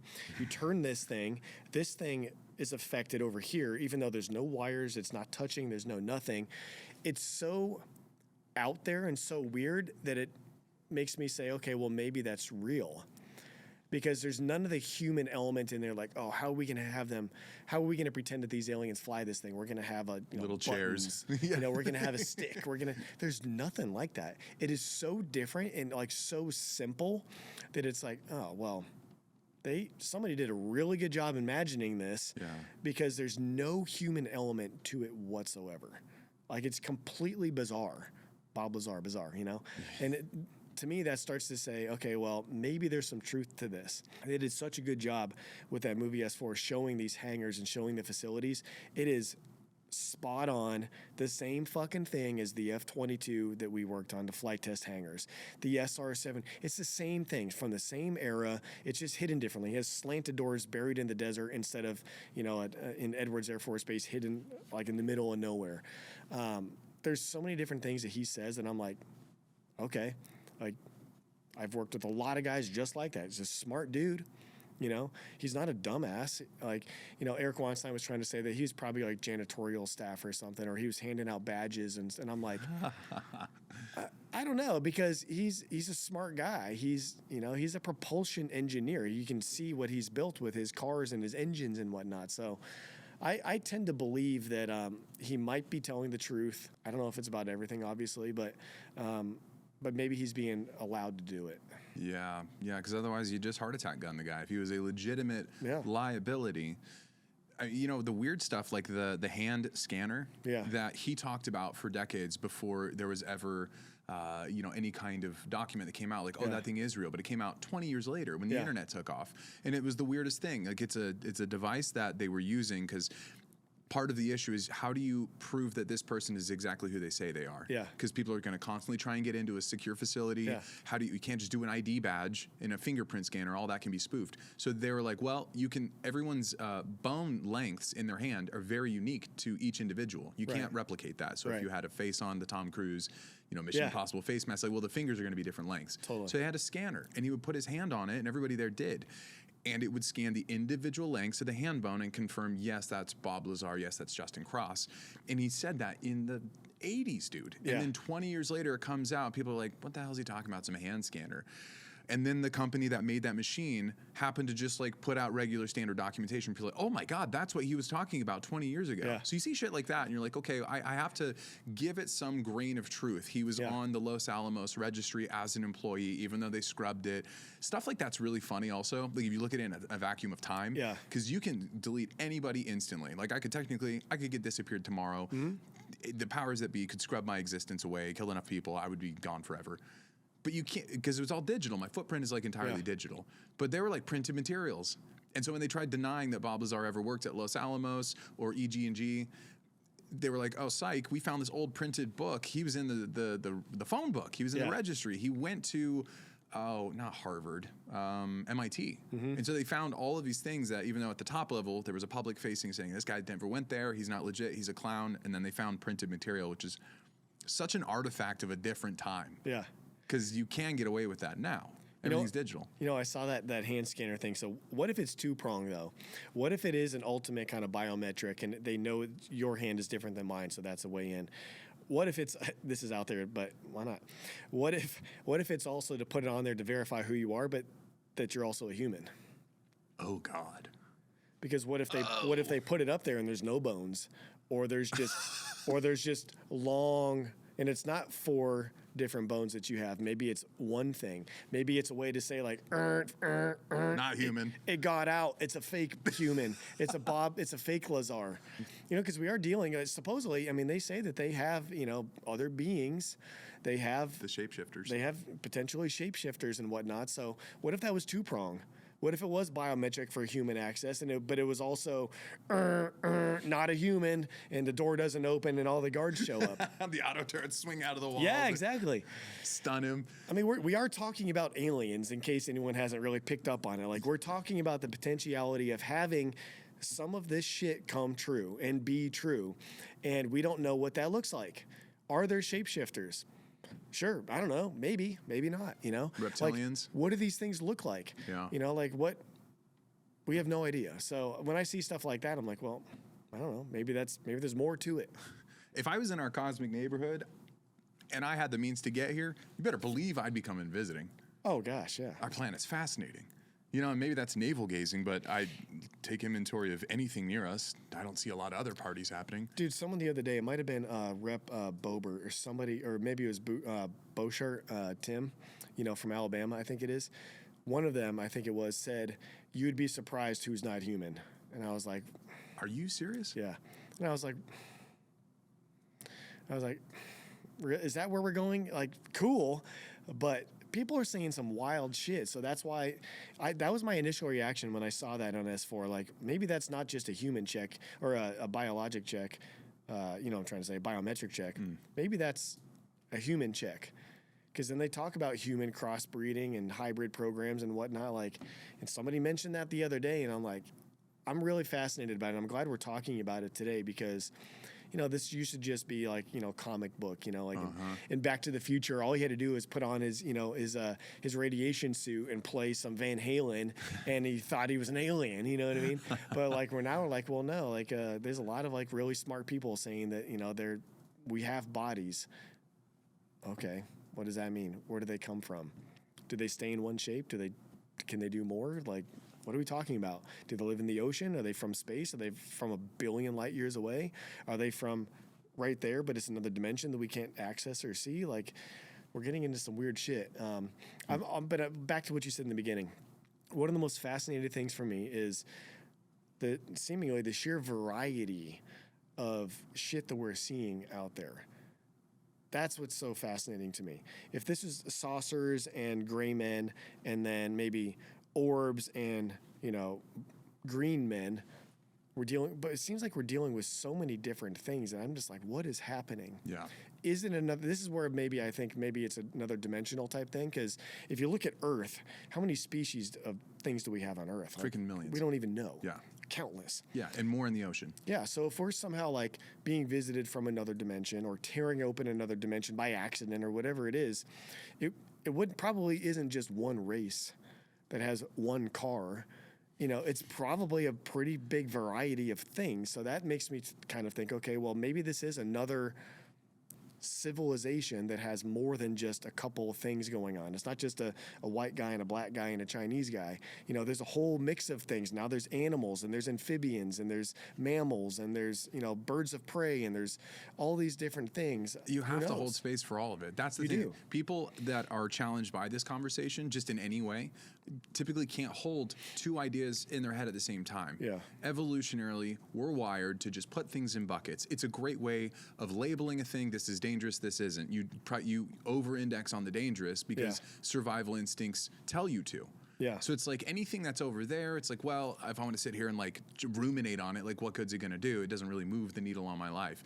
But it's if you can be open to multiple things potentially being true, you are a more broad, well-rounded person holistically. Yes. And then you're now taking inputs. You can go, I hold space for, you know, I can go and pioneer in 10 different industries. I can go dominate the private sector. And I'm such a broad-minded person, which I think is what that's how I have to split this. It's just people that are broadly minded, open-minded, open to the idea that, hey, maybe there are fucking reptilians in Congress. You know, who knows? Yeah. When there's a disproportionate amount of power, everything accumulates around it. And so you don't know what it's going to look like. We like our boxes. Yeah. I like neat little boxes. I want to be able to, I understand this and I understand that. But it's like the amount of things that you know or the amount of things that the smartest person on the planet knows is dwarfed by all of the things that they don't know. That's been the case forever. Yeah. But like we have this Dunning-Kruger thing where the second you get a bit of expertise or experience or knowledge in one domain, you kind of think you know everything. It's this insane bias that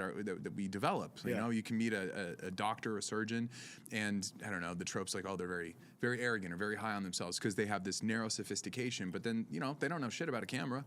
They don't know anything about YouTube. And it's like, that's not to say that one, that's obviously way more valuable, but they go into it, and I've onboarded clients where they will start telling me how to do my job because they're really good at what they do. And I'm like, dude, I love that you're really smart in this domain. That's why, you know, you're an attorney. You're going to be great on the show, but you got to trust me here.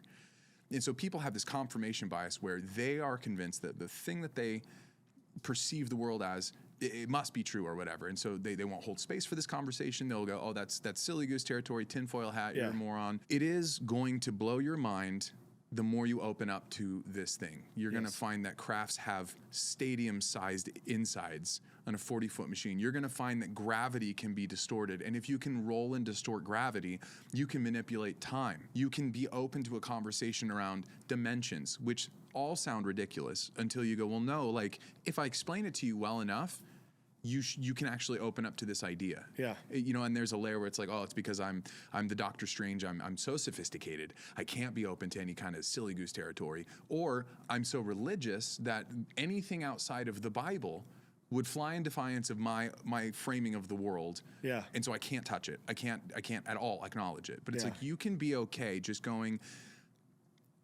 things may just not be as they seem. And so be open to it. Dude, I love that you said that. I want to hear what you think about. I have an analogy, or a theory, about a timeline split that is happening right now, and it's in humanity, right? Okay. On one hand, you have people that are looking for and willing to accept new information, and that might be that, hey, maybe there's something off about what I've always believed about big things, politics, my religion, My about country. health, my country, whatever it may be. And those people are the ones that are saying, cool, give me more. I'm okay. I'm ready. And I think what that does is it leads to more of an abundant life because you're just willing to just kind of roll the punches and take more information. I think more data is good. Yes. I want a full disclosure simply from the fact that it is what it is. I want the truth. I want the data.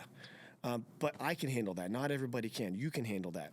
So on one side, So I think. yeah. So on one hand, you have people that are willing to take new information, and I think what that is doing is kind of raising their consciousness level. They're becoming more aware. They're becoming more enlightened, maybe like a Dalai Lama would say, and it's because they're more at peace with whatever the truth is because it's the truth. And so their consciousness is raising, that they're splitting away from the people that are stuck in old beliefs, in old habits, old operating systems. And those are the people that I think are freaking out about everything. They worry, they stress, they're angry.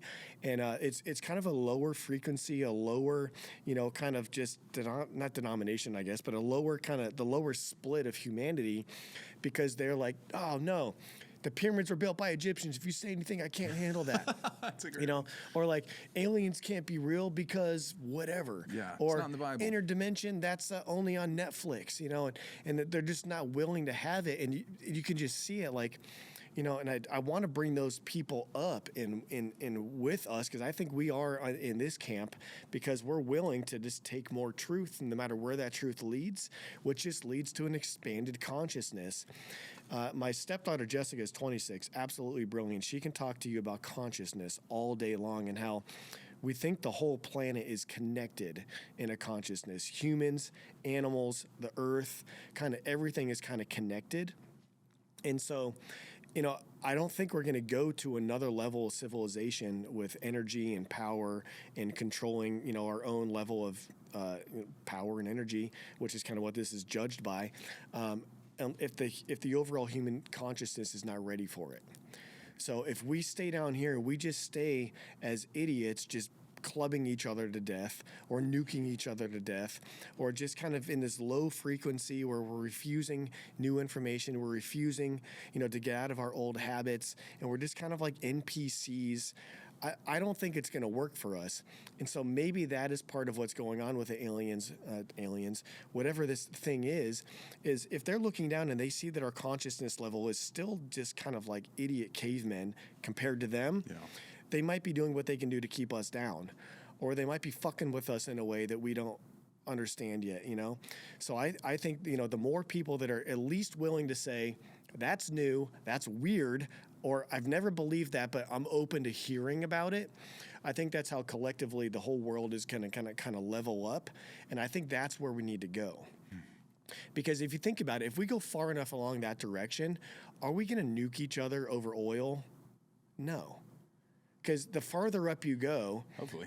well, I mean, because if you go along this path, what happens essentially is you realize that like we're more connected than we realize. So we should probably be better to each other. We should probably be nicer to each other. We should probably, think more in terms of like, how can we take all this technology that's in these phones and use it to better ourselves instead of just doom scrolling and ruining our brains and talking shit and bribing each other and, and stuff like that. Like, because we have great technology that is being completely wasted.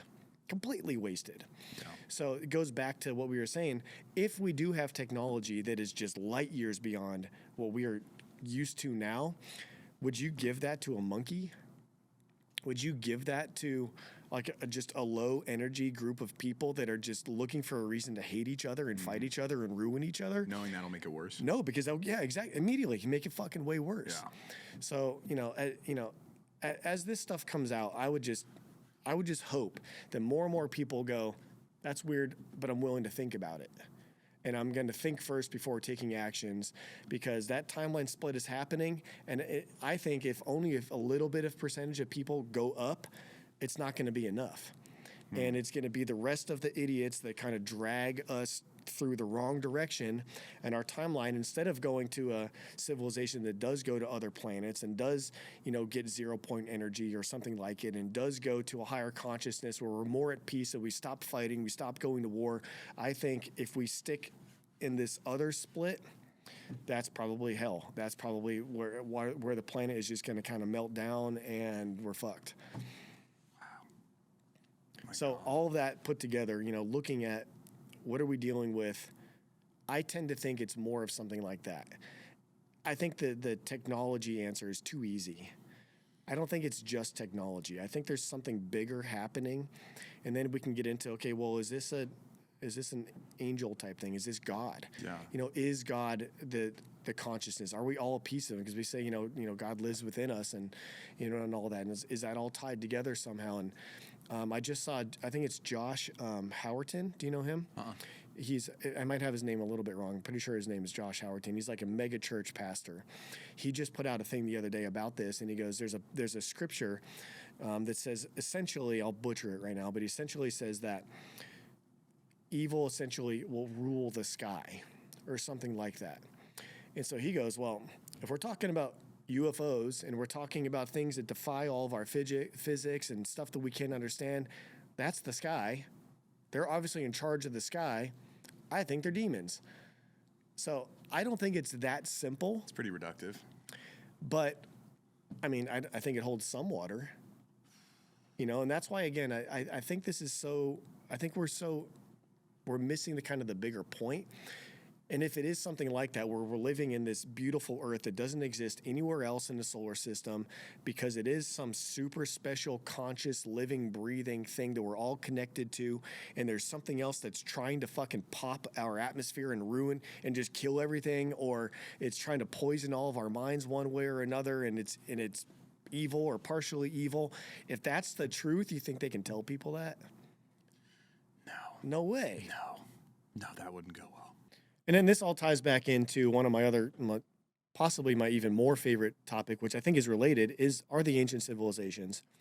I grew up just going through school, just like everybody else.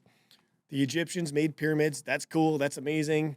Extremely difficult. Don't really understand it, but it's there, so it's real.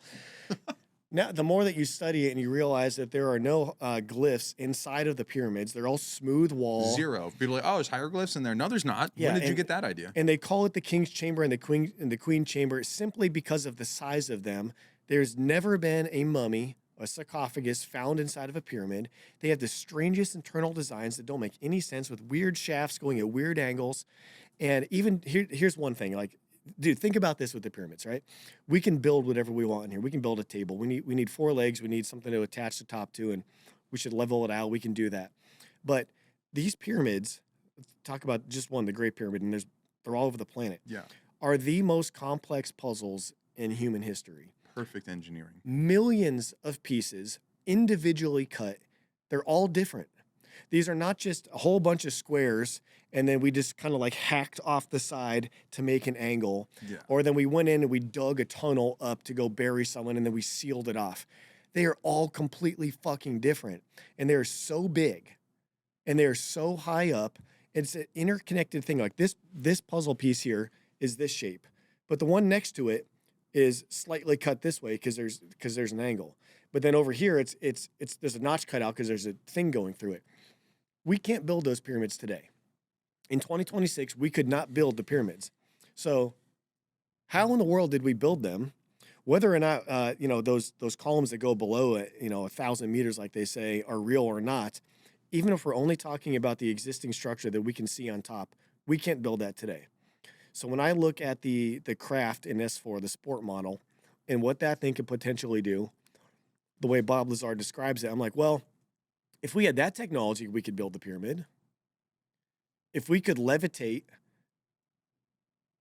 these blocks that weigh ungodly amounts of weight and put them in crazy formations, put them together like this puzzle. If we had that technology, maybe that would be possible. So are these craft from then? Are these craft from thousands or millions of years before that? But that's the only way now that I can look and see that these pyramids were built is if we have the technology that we see in some of these craft. So I feel like they're kind of tied together somehow. That's a big one too. Is like they say that the pyramids could potentially have been a energy generator. Yeah, Like that's how I think it's a power plant. The power plant. Because what was on the top of it? It was copper, right? Gold. Gold. So the outside was basically white or kind of pink, whatever kind of granite, smooth. This could be bright. You could see it forever. And the top, that huge fucking cap was gold, the most conductive source on the planet that we know of. And the Nile River used to be closer to the pyramids. So they know that we have, it's water underneath. You can go down, you can jump in the water if you go all the way down the pyramid. Oh, no kidding. Yeah. So, yeah, you can go there right now and do that if they let you in, right? So if you have flowing water underneath this thing and you have these chambers and you have these shafts that are going up, these shafts are tuned to certain frequencies, that, like, pitches and whatnot that go through it. You look at the way this thing is built and that big kind of bucket that's in that one chamber, they think might have been filled with mercury. Oh, whoa. If you look at all these different things, it looks like it blew up. Like there's burn marks in there. It's like something happened. It wasn't like beat up with a hammer. Like there's evidence that there was potentially different frequencies and different pitches and different things going through there. Frequencies are power. Yes. So if you have this massive freaking thing with a gold cap on it, with flowing water underneath it, weird chambers that go up that are tuned to different frequencies, this is some sort of power harnessing thing, a source, maybe a telecommunication device, or maybe it made power. We have no idea what it was for. It was not a tribute to a 15-year-old Egyptian king. We just loved him that much. Dude, yeah. You just went out of your way and, had some crazy technology to build the most advanced puzzle on the planet that's not even like a house. Like, it doesn't make sense the way it's built. You would never build something so weird and complicated. If you look at the pyramid from the outside, if you were to cut it in half and look what's in there, you're like, what the fuck? Why would you? Why? You wouldn't do that. Yeah. And then you find these things all over the planet, like Göbekli Tepe and all these different ones that are aligned perfectly with the stars at the time. Mm. That's another thing people don't realize. They think that, these ancient civilizations were just, bored or, smoking ayahuasca or whatever and staring at the stars, and then they made tributes to what they saw in the sky. Dude, they are so accurate to the stars at the time that it's like, why would you do that? And why do we see all these different things that have, these ancient, not spiritual, what's the word I'm looking for? When you have an aquifer that's kind of blessed by something. Kind of like endowed, bestowed, sanctified. Yeah, something like that. A lot of these ones in Peru and these other places are also over these special water sources. Why would you do that? Why would you build on top of this mountain that you could barely get to right underneath this special aquifer? So there's all these ties all across the planet that it's like, what was going on? Because it's obviously not going on now, and it hasn't been going on since like we've been here. Yeah. But there was something happening on this planet, and I think my theory is that it was a civilization that advanced like us, maybe even farther, but not in the same way. We decided to make, internal combustion vehicles and cell phones and computer chips and TVs and microwaves and stuff like that. But that doesn't mean that every civilization would go down that path. Like if we existed and didn't decide to make technology with microphones and lights and whatnot, but we just had our consciousness go a certain way to where we learned how to levitate things through sound. Yes. I mean, you could do a hell of a lot with that. And you would have no reason to try to like make some stupid, Netflix doom scrolling YouTube type thing, because you were all connected in a way, like this whole consciousness theory, to where you were just expanding your technology that way. Yeah. And maybe you got to use frequency and sound and humming and singing in a different way. And maybe there was a way that you found you could travel that way. And you know what I mean? Like, so when people think, oh, where's the evidence from this ancient civilization that existed before? Where are the CDs? Where are the roads? Where are the buildings? Who says you would have that? Yeah, you're looking through your lens, Yeah. projecting your own experience, and assuming everybody else would do it that way. Yeah, because I think kind of the way we live is pretty fucking stupid. You know, like It's cobbled together. it's It feels really brittle. dumb. Yeah, like we purposefully disconnect ourselves from the earth. Why would we do that? You know, Like, in Peruvian culture, yeah, I think it's Peru, where their whole culture is centered around the vine, ayahuasca. yeah, They describe mental health, mental illness as no longer being able to feel the trees. yes, So it's like that whole culture has been predicated on a connection. They don't care about fucking TikTok or going Right. viral. Their whole thing is they're so in tune with nature. And I don't know if that correlates with a longer lifespan or a more fulfilling lifespan. You go to a different culture and you're like, wow, I didn't know you could do the human thing this differently. Like I went to Japan and I was like, you can do basically everything completely upside down and it Yeah. actually works better. yeah, Who knew? And it's Yeah. like in Peru, their way of living is, can I talk with the trees? And if Right. I'm disconnected from them because I'm doing ayahuasca, I'm in tune with nature, I understand that I'm just this kind of like meat suit piloting a spirit, you know, and my time here is finite. Like, is that a more fulfilling way of living? But the way that Yeah. we're doing it right now, it's so arrogant. It is. It's getting rid of like of who we are as animals. You know, because like I don't know about you, but like you know, I feel so much better and healthier when I'm like at the beach, when I'm on the real ground Whoa. and the ocean is there, and like I just feel more like real. But then you go to our home, what do? Concrete, asphalt, New you York know, City. fake plastic, fake lights, fake everything, and it's like you just feel it. So that's why like a lot of like these retreats, like if you have like PTSD or if you're depressed, what's the first thing that you usually do? You get rid of your freaking phone, you take your shoes off, you ground yourself, you get natural light, you get closer to the earth. So these civilizations before, if they did it in potentially a better way, which is my theory, they were trying to be closer to the earth and closer to each other. What we're doing is we're trying to get farther away from it. We're trying to live in plastic and concrete and like live in our phones, and it's like we're ignoring the beauty that's around us and where we came from. So I Which feel we're a part of. And so then you wonder why everyone's depressed. You wonder why everyone's Yeah. anxious. It's like you are living in direct defiance in almost every category to your biological Totally. predisposition. I just took my wife to Hawaii for our honeymoon yeah, and we came back and a business partner of ours, I told him like, this was the most grounded reset nervous system I've had. And I can't tell you how long. And Yeah. he literally goes, bro, did you do ayahuasca? Like what psychedelics did you? He was dead serious. Yeah. He's like, you must have done psychedelics while you were out there.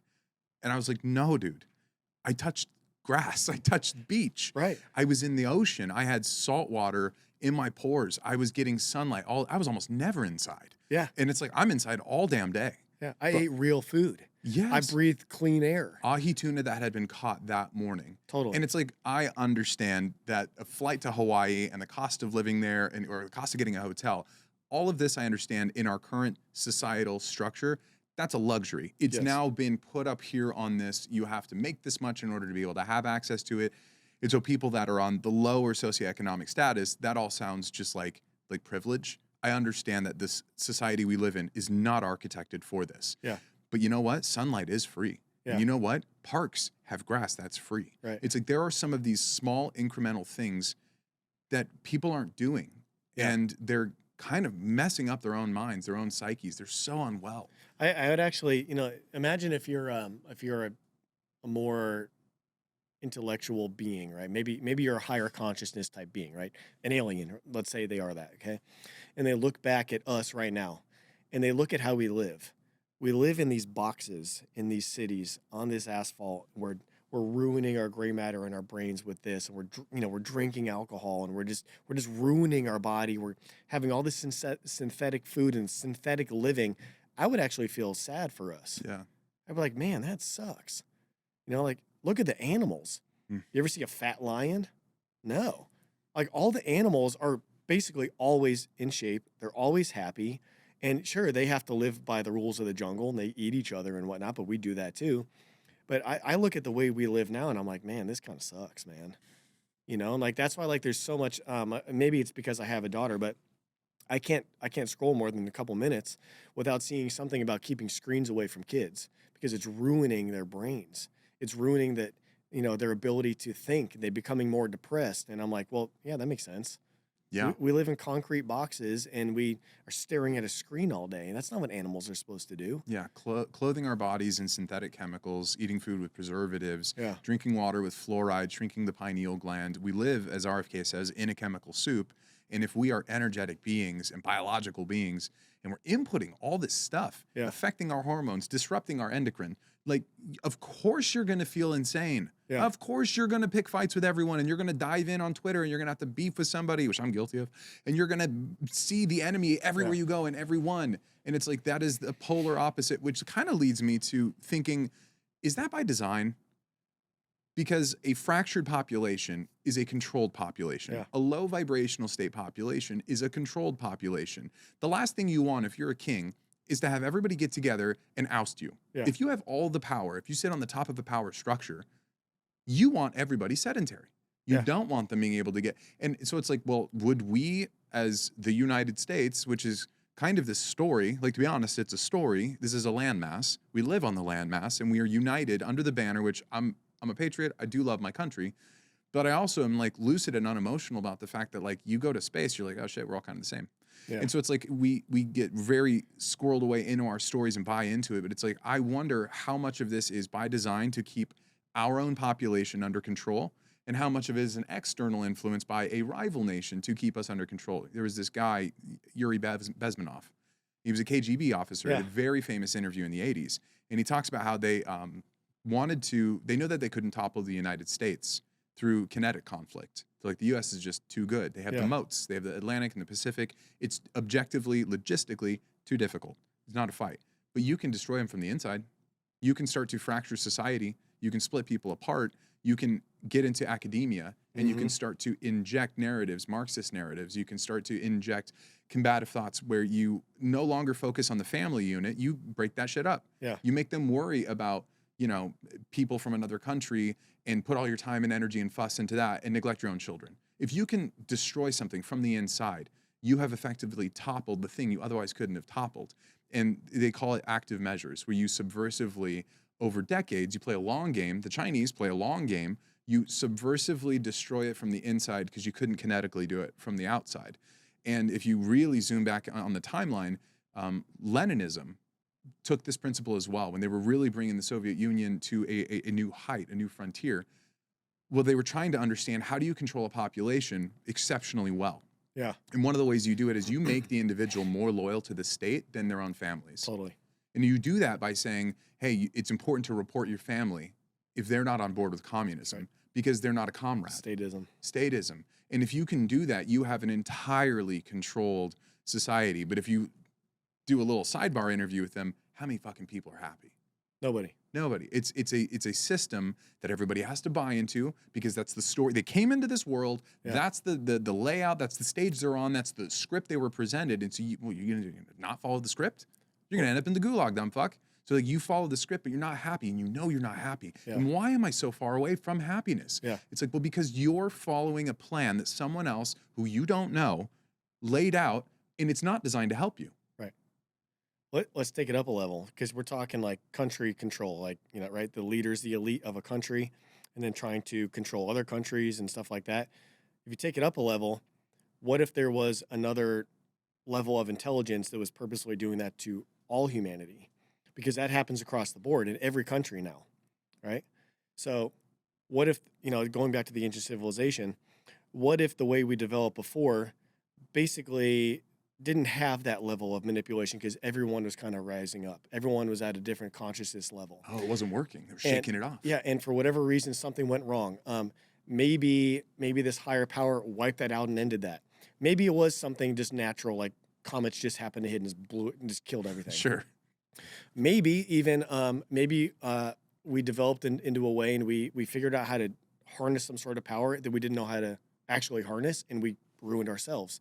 That whole Saharan desert was not a desert. That was a jungle. What? Yeah. It was No a way. jungle. The top of Africa used to be a tropic, like the Amazon, essentially. So, yeah. So if you think imagine the pyramids back in their heyday. They're bright white. They're glowing. They got the gold on top. And like, all the ruins that we see now of just rocks and destroyed buildings and these beautiful temples that are in crumbles for no reason. All of that back then was lush. It was green. It was beautiful. And now it's covered in sand. So why? Yeah, where'd the fucking sand come from? Did something go wrong? And maybe there were massive meteors that just happened to hit because we went through this belt and it just flipped. Because what happens when you drop a big rock in sand? It just kind of liquefies for a second and then it forms into where the hell the rock go? So with a big enough cataclysm hitting the earth, you could liquefy half of a continent and just cover it in sand. That might be something that happened. So did that happen by natural causes? Did we maybe fuck up and the pyramids, whatever we were trying to do there, had some sort of and it just ruined everything? Was it possibly a God creator type thing that said, oh, that's enough and wiped everything out? Noah's flood reset. Yeah. So if that same kind of power, let's just call it God for now, or aliens, who knows? Yeah. We have no idea. If that same kind of power that was there then had anything to do with either, maybe just witnessed us destroy ourselves, or maybe for whatever reason said, nope, that's enough, and you guys are done, and wiped it all out. If that same power is still there today, maybe the way that it's being controlling us is through all the things you just said. Let's just have political division. Let's have racism. Let's have all this shit that they bicker about that they should have they should never worry about. Let's make that the thing that they worry about. Because if you think about that, like maybe this is a version of, I don't want to say hell, but kind of, maybe, because it is kind of a hellish thing compared to not worrying about all the bullshit that we worry about today. Like, I feel like, we're so advanced in a way, but we're also just like so stupid in a way. So it's like, what the hell happened? We have evidence that we used to be very advanced, but that's gone. And now we're advanced again, but I think in like a dumb way. So is something kind of like feeding that? Is something kind of controlling that? Steering it. And steering it, and having us do wars and, bicker about, oil and economies and stuff like that. Stuff that maybe shouldn't really matter. Maybe never did matter before. Tucker talks about this actually quite a bit, which I really admire because it's like you sound crazy to anyone that's basically not Christian. Mm-hmm. And it's this influence of spiritual. There's a spiritual warfare. I grew up very, very religious. Yeah. I grew up in a high commitment faith, the Mormons, the Latter-day Saints. And if you do it right, it's not just something you show up and do on Sunday. Like, they're very good at getting buy-in. Yeah.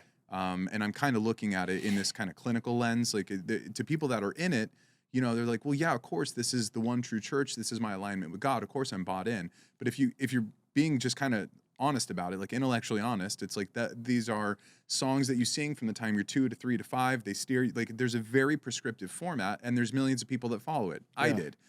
And in the religious context or the spiritual context, spiritual anything is really kind of domained in by religion. So unless you talk about it in the sense like, oh, I'm a mystic. But like you say anything spiritual and it goes in like one of those two buckets. You're like spiritual, woo-woo, suck on a crystal, or you're like this religious zealot. There's really no third category. Yeah. But which fundamentally like ignores how all of us are objectively spiritual beings.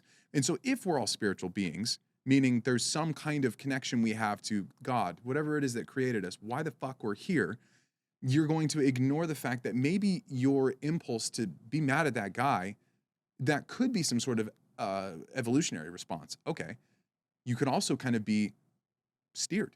You could, they talk about how there's good spirits and bad spirits, if you want to be that reductive. And if there's a host of evil spirits and their goal is to influence you to do evil, right? People go, oh, the adversary, the devil on my shoulder, the thing whispering in my ear, like that, those proclivities, my worst nature, it's constantly driving me to do bad things. And I got all these demons in me. It's like, what if that's low-key real? What if there's a reasonable, and just because I don't have instrumentation and I can't put a white paper and describe it, it's just an anecdote, but you're saying it's not real? It's very dismissive. Yeah. I had, it was crazy. I had Elena Cardone in here 2 days ago. I saw that. Literally, she's the nicest lady on the planet. Like, she's like a billionaire. And I'm like, I don't know what the kind of person I'm going to deal with. The nicest lady. on the planet. Freaking love her. Shout out to you, Elena. And she said, in this perfect sense of humility, she goes, my eyes can only see this much light. I can see most colors, but she goes, I can't see X-rays. I can't see gamma rays. Right. And my instrumentation, the mean I have of being able to see light around me, if I was just going off of my ability to see stuff, I would say there's only this much light. Until I create an instrument that goes, oh no, there's gamma, there's X-ray, there's a whole spectrum of light, and it's way bigger than anything your fucking eyes can see. Right. And there's going to be sounds that only dogs can hear, and your ears can only hear so much. And there are and there's tastes. You know, I love cilantro. Some people get a gene that makes it taste like soap. Right. Losers. And there are these ranges, and we are confined by our own ability to interpret what we can see, feel, touch.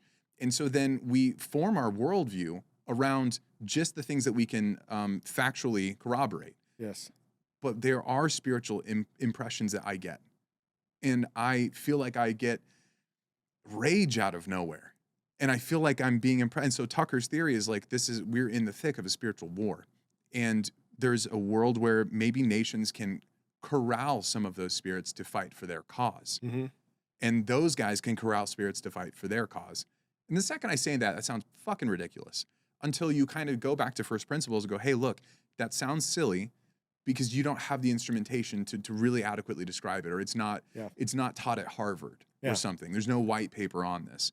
But if you're honest with yourself, if your nervous system's grounded, if you're just open, man, like if you just have some trait openness and consider something else, you might be impressed upon by good spirits, by evil spirits. And we're going to use the word spirit as a shorthand. It's a crude label, but it's something. Yeah. There is something else. And so the alien conversation is, there's probably little gray dudes. There could be shapeshifters. There might be reptilians. There's 3 species. Well, how many fucking fish are there? How many different types of reptiles? Do you know what jellyfish are?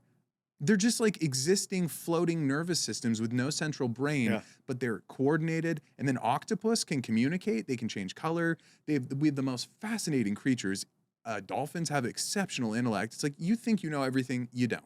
And there's a great chance that there are spirits of all kinds of ranges, motivations, backgrounds, ancient spirits, and they just play a role. And man, I tell you, like if I've vibrational states, like I the lowest vibrational state I've been is when I'm mad at somebody, I'm depressed, maybe I'm drinking, like a lot. And I don't feel connected to anything divine. I'm not having inspiration come to me in this overwhelming sense. But then when I'm close to my wife, when I'm in Hawaii and I'm grounded, I'm magnetically where I'm supposed to be biologically, my consciousness opens up. I'm elevated. And if that isn't just from my own anecdote, like evidence of there's a right way to do this thing and there's a wrong way, it's very clear to me that there is. Yeah, well, we know almost nothing about our planet, and we can see it. Like the Amazon, I was listening to this guy the other day on Joe Rogan. He was saying that I think it's something like 90% of the species that are in the Amazon have yet to be discovered because they live in the upper, like whatever it is, like upper half or the upper third of the canopy. Oh my God. So we don't know what to do. We can't get there. You know what I mean? These trees are 100 feet tall.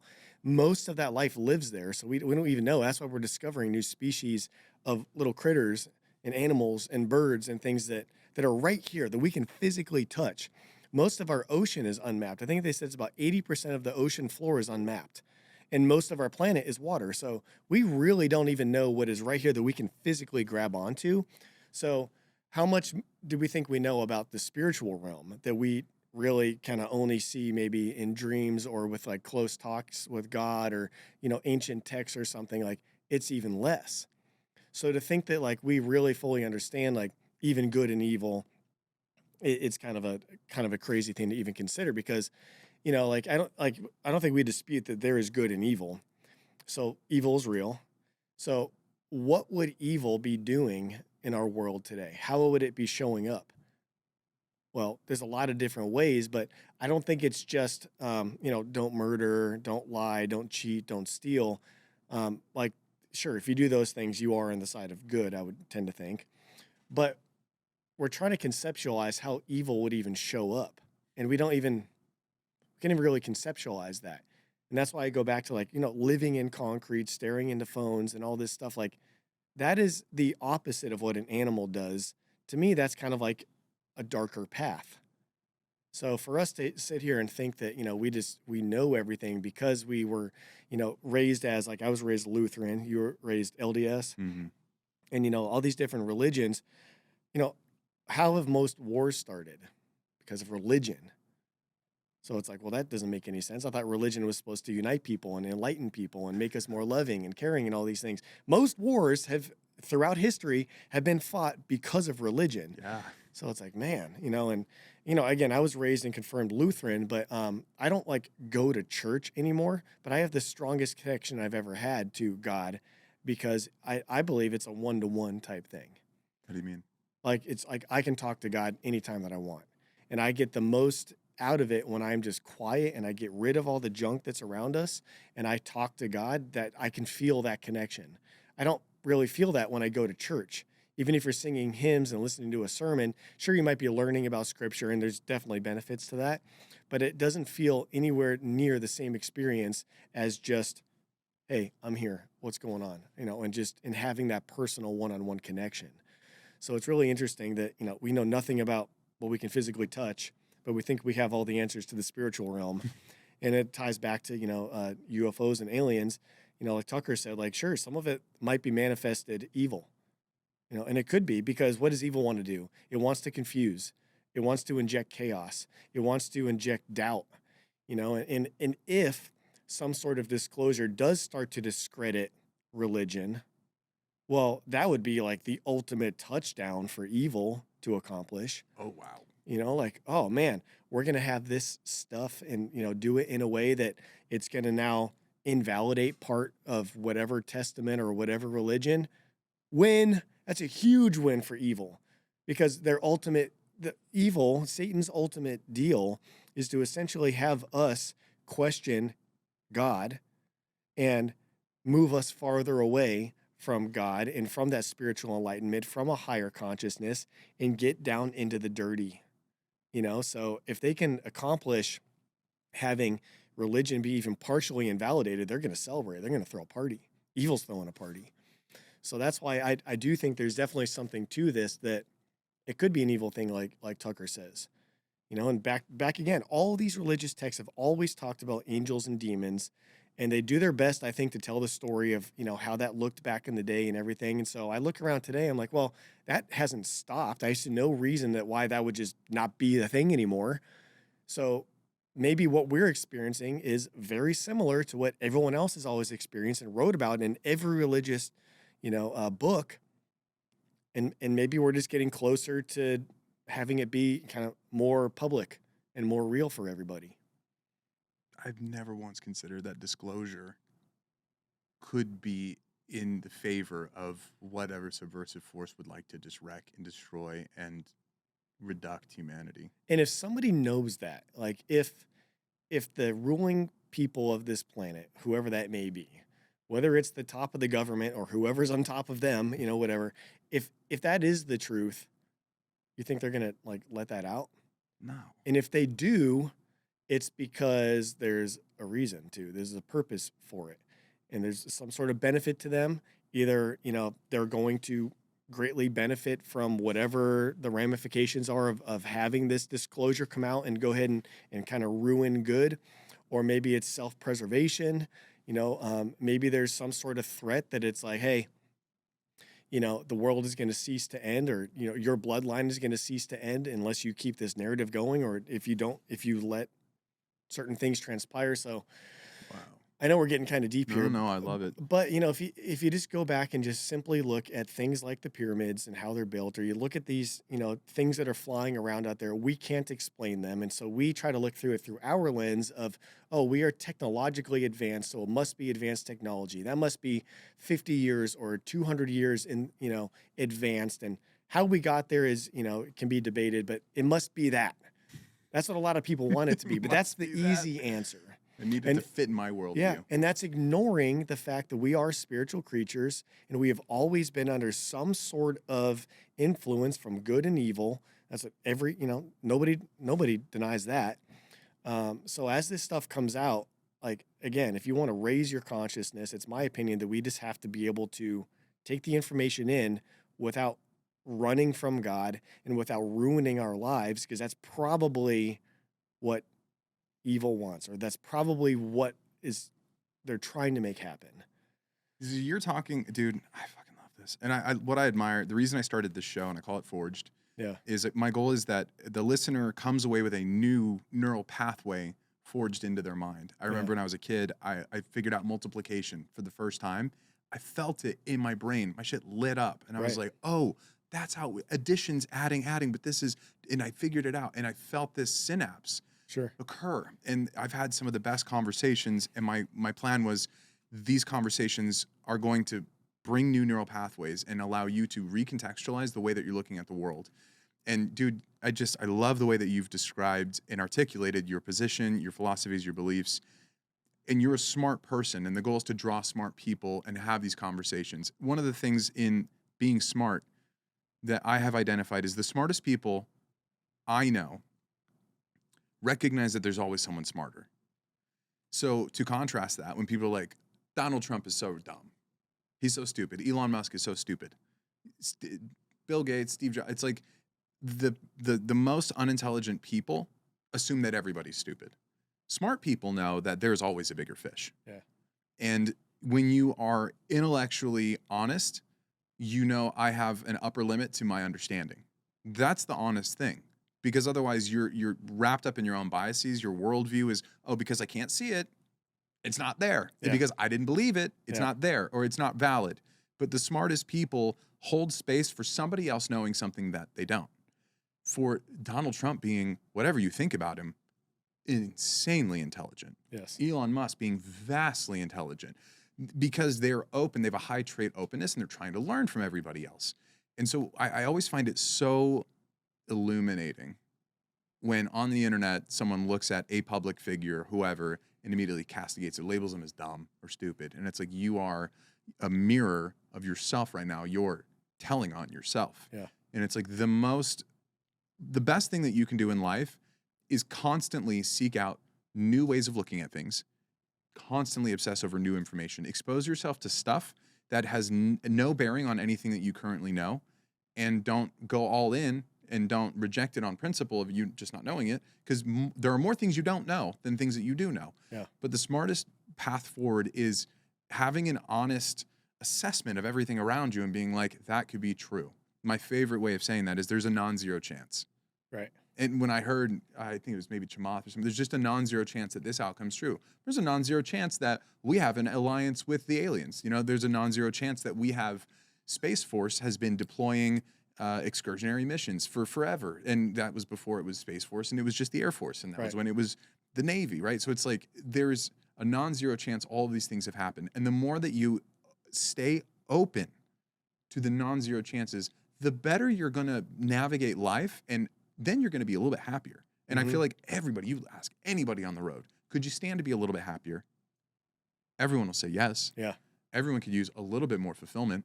And in my estimation, the best way of doing that is by being more open and being more flexible and trusting that you're not the smartest person in the room. Rarely are you.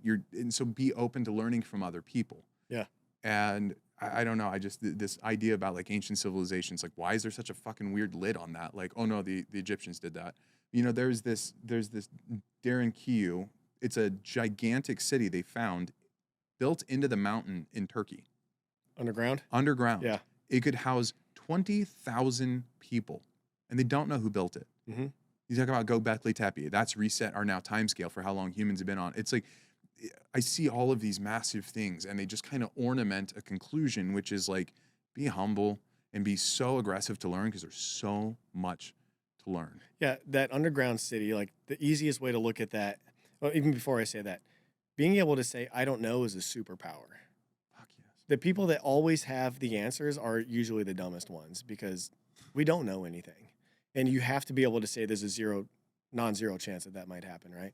So if you look at that underground facility that holds 20,000 people, a lot of people will look at that and be like, oh, wow, that's crazy, you know, whatever. And then they go about their life. If you just stop and think like, well, why did they build that? Because that was incredibly difficult. And then two, how did they build that? Could we build that today? Could we dig into rock today and have air shafts and the ability to have light with assumingly fire without snuffing out the oxygen, how in the world would you actually be able to sustain life underground for with 2 people that far, let alone in a civilization of 20,000 people? And that was also connected to another one. They Oh, found no that way. miles away, went to another one. So it's like, wait a minute, why would you do that? Like we live on the earth, not in the earth. We're not ants. So what in the world would cause people? Because imagine how much work that took. Assuming that we think about it through terms of how we would do it with hands and shovels and picks or whatever. Yeah, Like, or advanced drilling, it would still be insane. yeah, even if you had some sort of technology that allowed you to just kind of like carve and scoop through earth and whatnot, like, well, why would you do that? Yeah. Why wouldn't you just build another badass pyramid? Why wouldn't you build, something above ground where it's natural, where you don't have to try to live like an ant? Like, it doesn't make any sense. So if you can just say, well, I don't know, I think that allows you to then consider new options. And the people that don't are the ones that are stuck in that lower one. They're like, nope, I have the answer because I got it from my upbringing, from my education, from my religion, from my granddaddy, from wherever. And it's like, well, those people didn't have the answers either. And whatever you were taught was put there intentionally in your brain. So now, if you want to raise up, just be able to say, I don't know, and just think about it.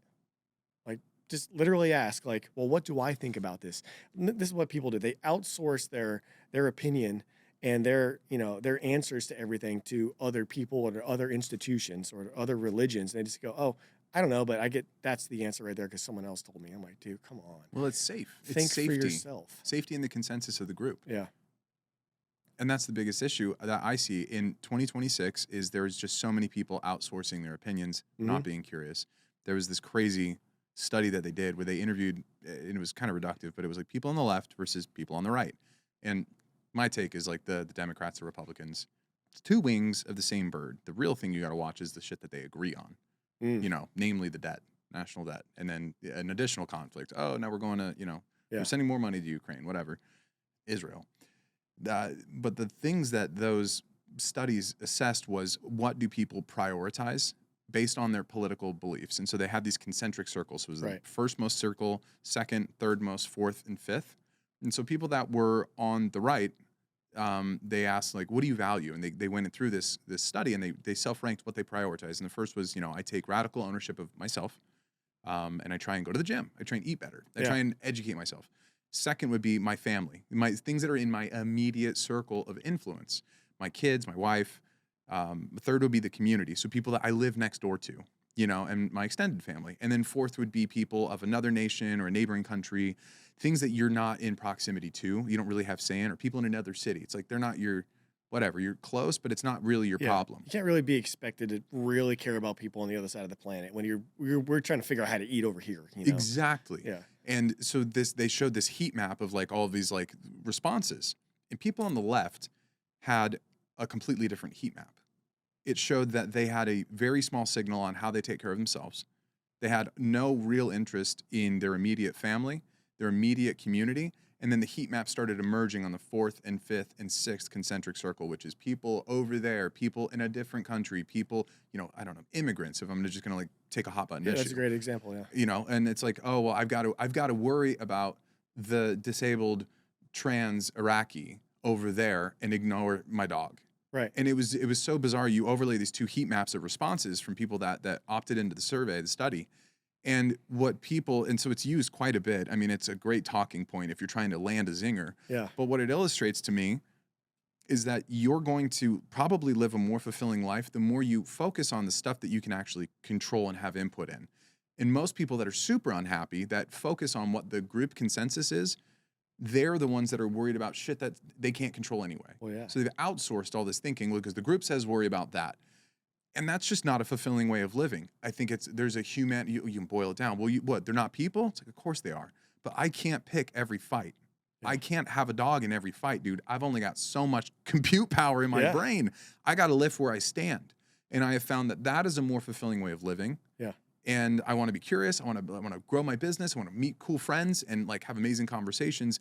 I can't worry about every other person's problem. And so they go, well, then you're not a good person. I'm like, okay, if that's the counterpunch you've got, there's no talking sense to you anyways. Yeah. Because I could look, if I really cracked open the layers on your life, it's probably a fucking mess. Well, yeah, they show that the people that typically subscribe to that kind of left way of thinking are more miserable, unfortunately. And lower testosterone, by the way. Sure, There's a yeah. direct correlation with that, I which saw is that. really crazy. But it makes sense because if you're worried about things that are completely out of your control, I mean, of course you're going to have more things to worry about.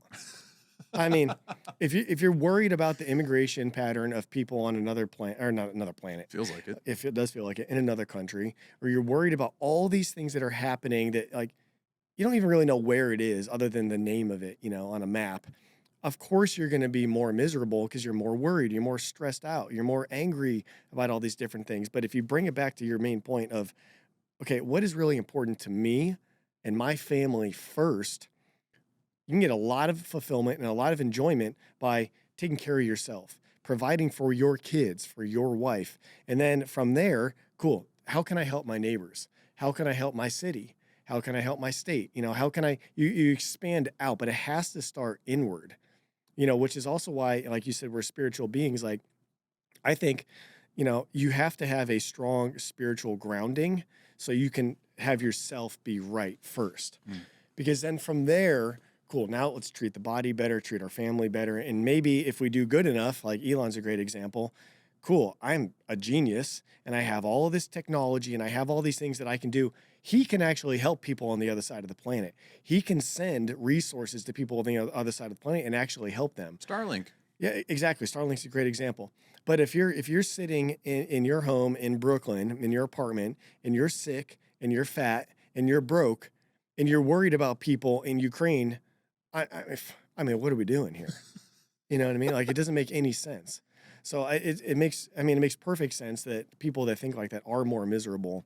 So it needs to come back to like what you can control. And if you can level yourself up, it's going to inspire others. It's going to bring your family with you.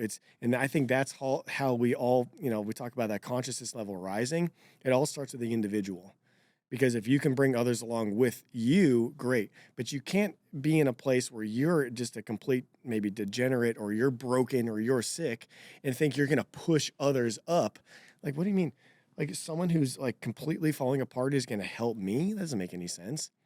But someone who's ahead of me or someone who's at least, shining a good light and has a high consciousness, oh, you know what? I can feel that. I want more of that. I want to be a part of that.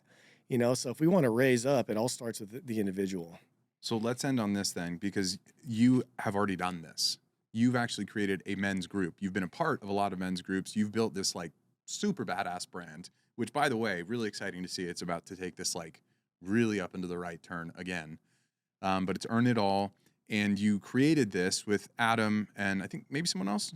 I've had a handful of awesome people along the way. Yeah. And so the whole thing is literally this in action. So can you just, for people that are like trying to understand what it is that you're doing now, what is Earn It All? What's the philosophy and how does it tie into this and land on this? Yeah. So I've kind of niched it down to earn your booze, because Earn It All is great. And I've been living like that as best as I can, forever. Right. And it's having my health, my wealth, my mindset, my family, my circle of people, like just doing everything I can to like crush those four corners, right? This next push is under the banner of my first brand, which is Earn Your Booze. And you think, well, why? That's kind of like, we talked about how drinking is not good and all that. Well, but the reality is people do a lot of things that are not necessarily healthy for them. They like to drink alcohol. Ice cream. They like to smoke. They like to eat ice cream. They like to eat donuts. They have tacos. They smoke some weed. They do these things that are essentially, you can look at it as like your nap or your weekend. But way too many people just do these things without actually earning the right to do that. So when it comes to drinking, a lot of the problems that come with drinking are not necessarily they're not from the alcohol. They're from the second and third order of effects. Like, if you and I were to go split a 30-pack after this and all of a sudden we're hungry, we're probably calling pizza. Like, we're going for convenience. Yeah. We're not probably going to be concerned about making sure that we're just like eating as clean as we might have Monday through Friday. Right. So the Earn Your Booze philosophy ties right into Earn It All because this is what I mean by earn your booze. It is not just calories in, calories out. Like, I'm going to go drink this weekend, so I'm going to go work extra hard at the gym. It's not that. It's essentially having your shit together before you let your guard down and get silly and have some stuff, like that goes in your body that's not necessarily healthy for you. And the way you do that is, yes, your health has to come first. But then if you also have every area of your life together, like you mentioned Elena Cardone. I look at Grant as a good example of this because he's in his 60s, if I'm not mistaken. I don't know if he's 70 yet, but he's in his 60s. So. The dude's in great shape. The dude has made a lot of money. The dude, whether you like what he does for business or not, feeds a lot of people. Has thousands of people that feed their families because of what he does. He keeps a tight circle, from what I can tell, with other people. And so if he decides to go out and go to Miami and drink and smoke some cigars and go check out on the yacht for a week, like, his shit is not going to fall apart. But most people don't do that. Most people just think, oh, I deserve to get drunk or to get high. I deserve to have this, this feel good food, because they're chasing dopamine, and because dopamine is kind of probably like the biggest drug that's around us. Yeah. So my mission with Earn Your Booze and Earn It All essentially is to install that earn it mentality at a higher level than it is already installed in somebody. Because on one side, you have all the fun in life. You got all the booze, you got all the drinks, you got all the fun, all the weekends and Vegas and the lake and concerts and festivals and all this shit. And then on the other side, typically people say, like, well, over here is the grind culture, and it's sober, and you just 24/7, you're just grinding on your business, and you're going to the gym all the time, and that kind of gets rid of a lot of fun. Earn Your Booze is that sliding scale in between. And my goal is to take you wherever you are in between there, whether you drink a lot or not at all or a little bit, and just move you a little bit farther along the scale of taking more responsibility for your health, for your family, for your finances, raising your consciousness. Because again, if you have your shit together and you go out and have some drinks and have a big meal and everything, it's not gonna do anything negative to you. Even if you make some mistakes and you tell everyone to fuck off, chances are your homies are going to forgive you because you maybe had a little too much. But if you're always doing that, if you're always just living in a way that is just kind of gluttonous, and you're not earning things in life, you're not earning respect from people by doing that. You're not really contributing to society. You're not part of this, this split that is helping the overall consciousness of the planet rise up. You're contributing to that lower faction. So I'm trying to help people that choose to drink or eat these, treats and whatnot to work harder, not just to have them, but because it's a better way of living.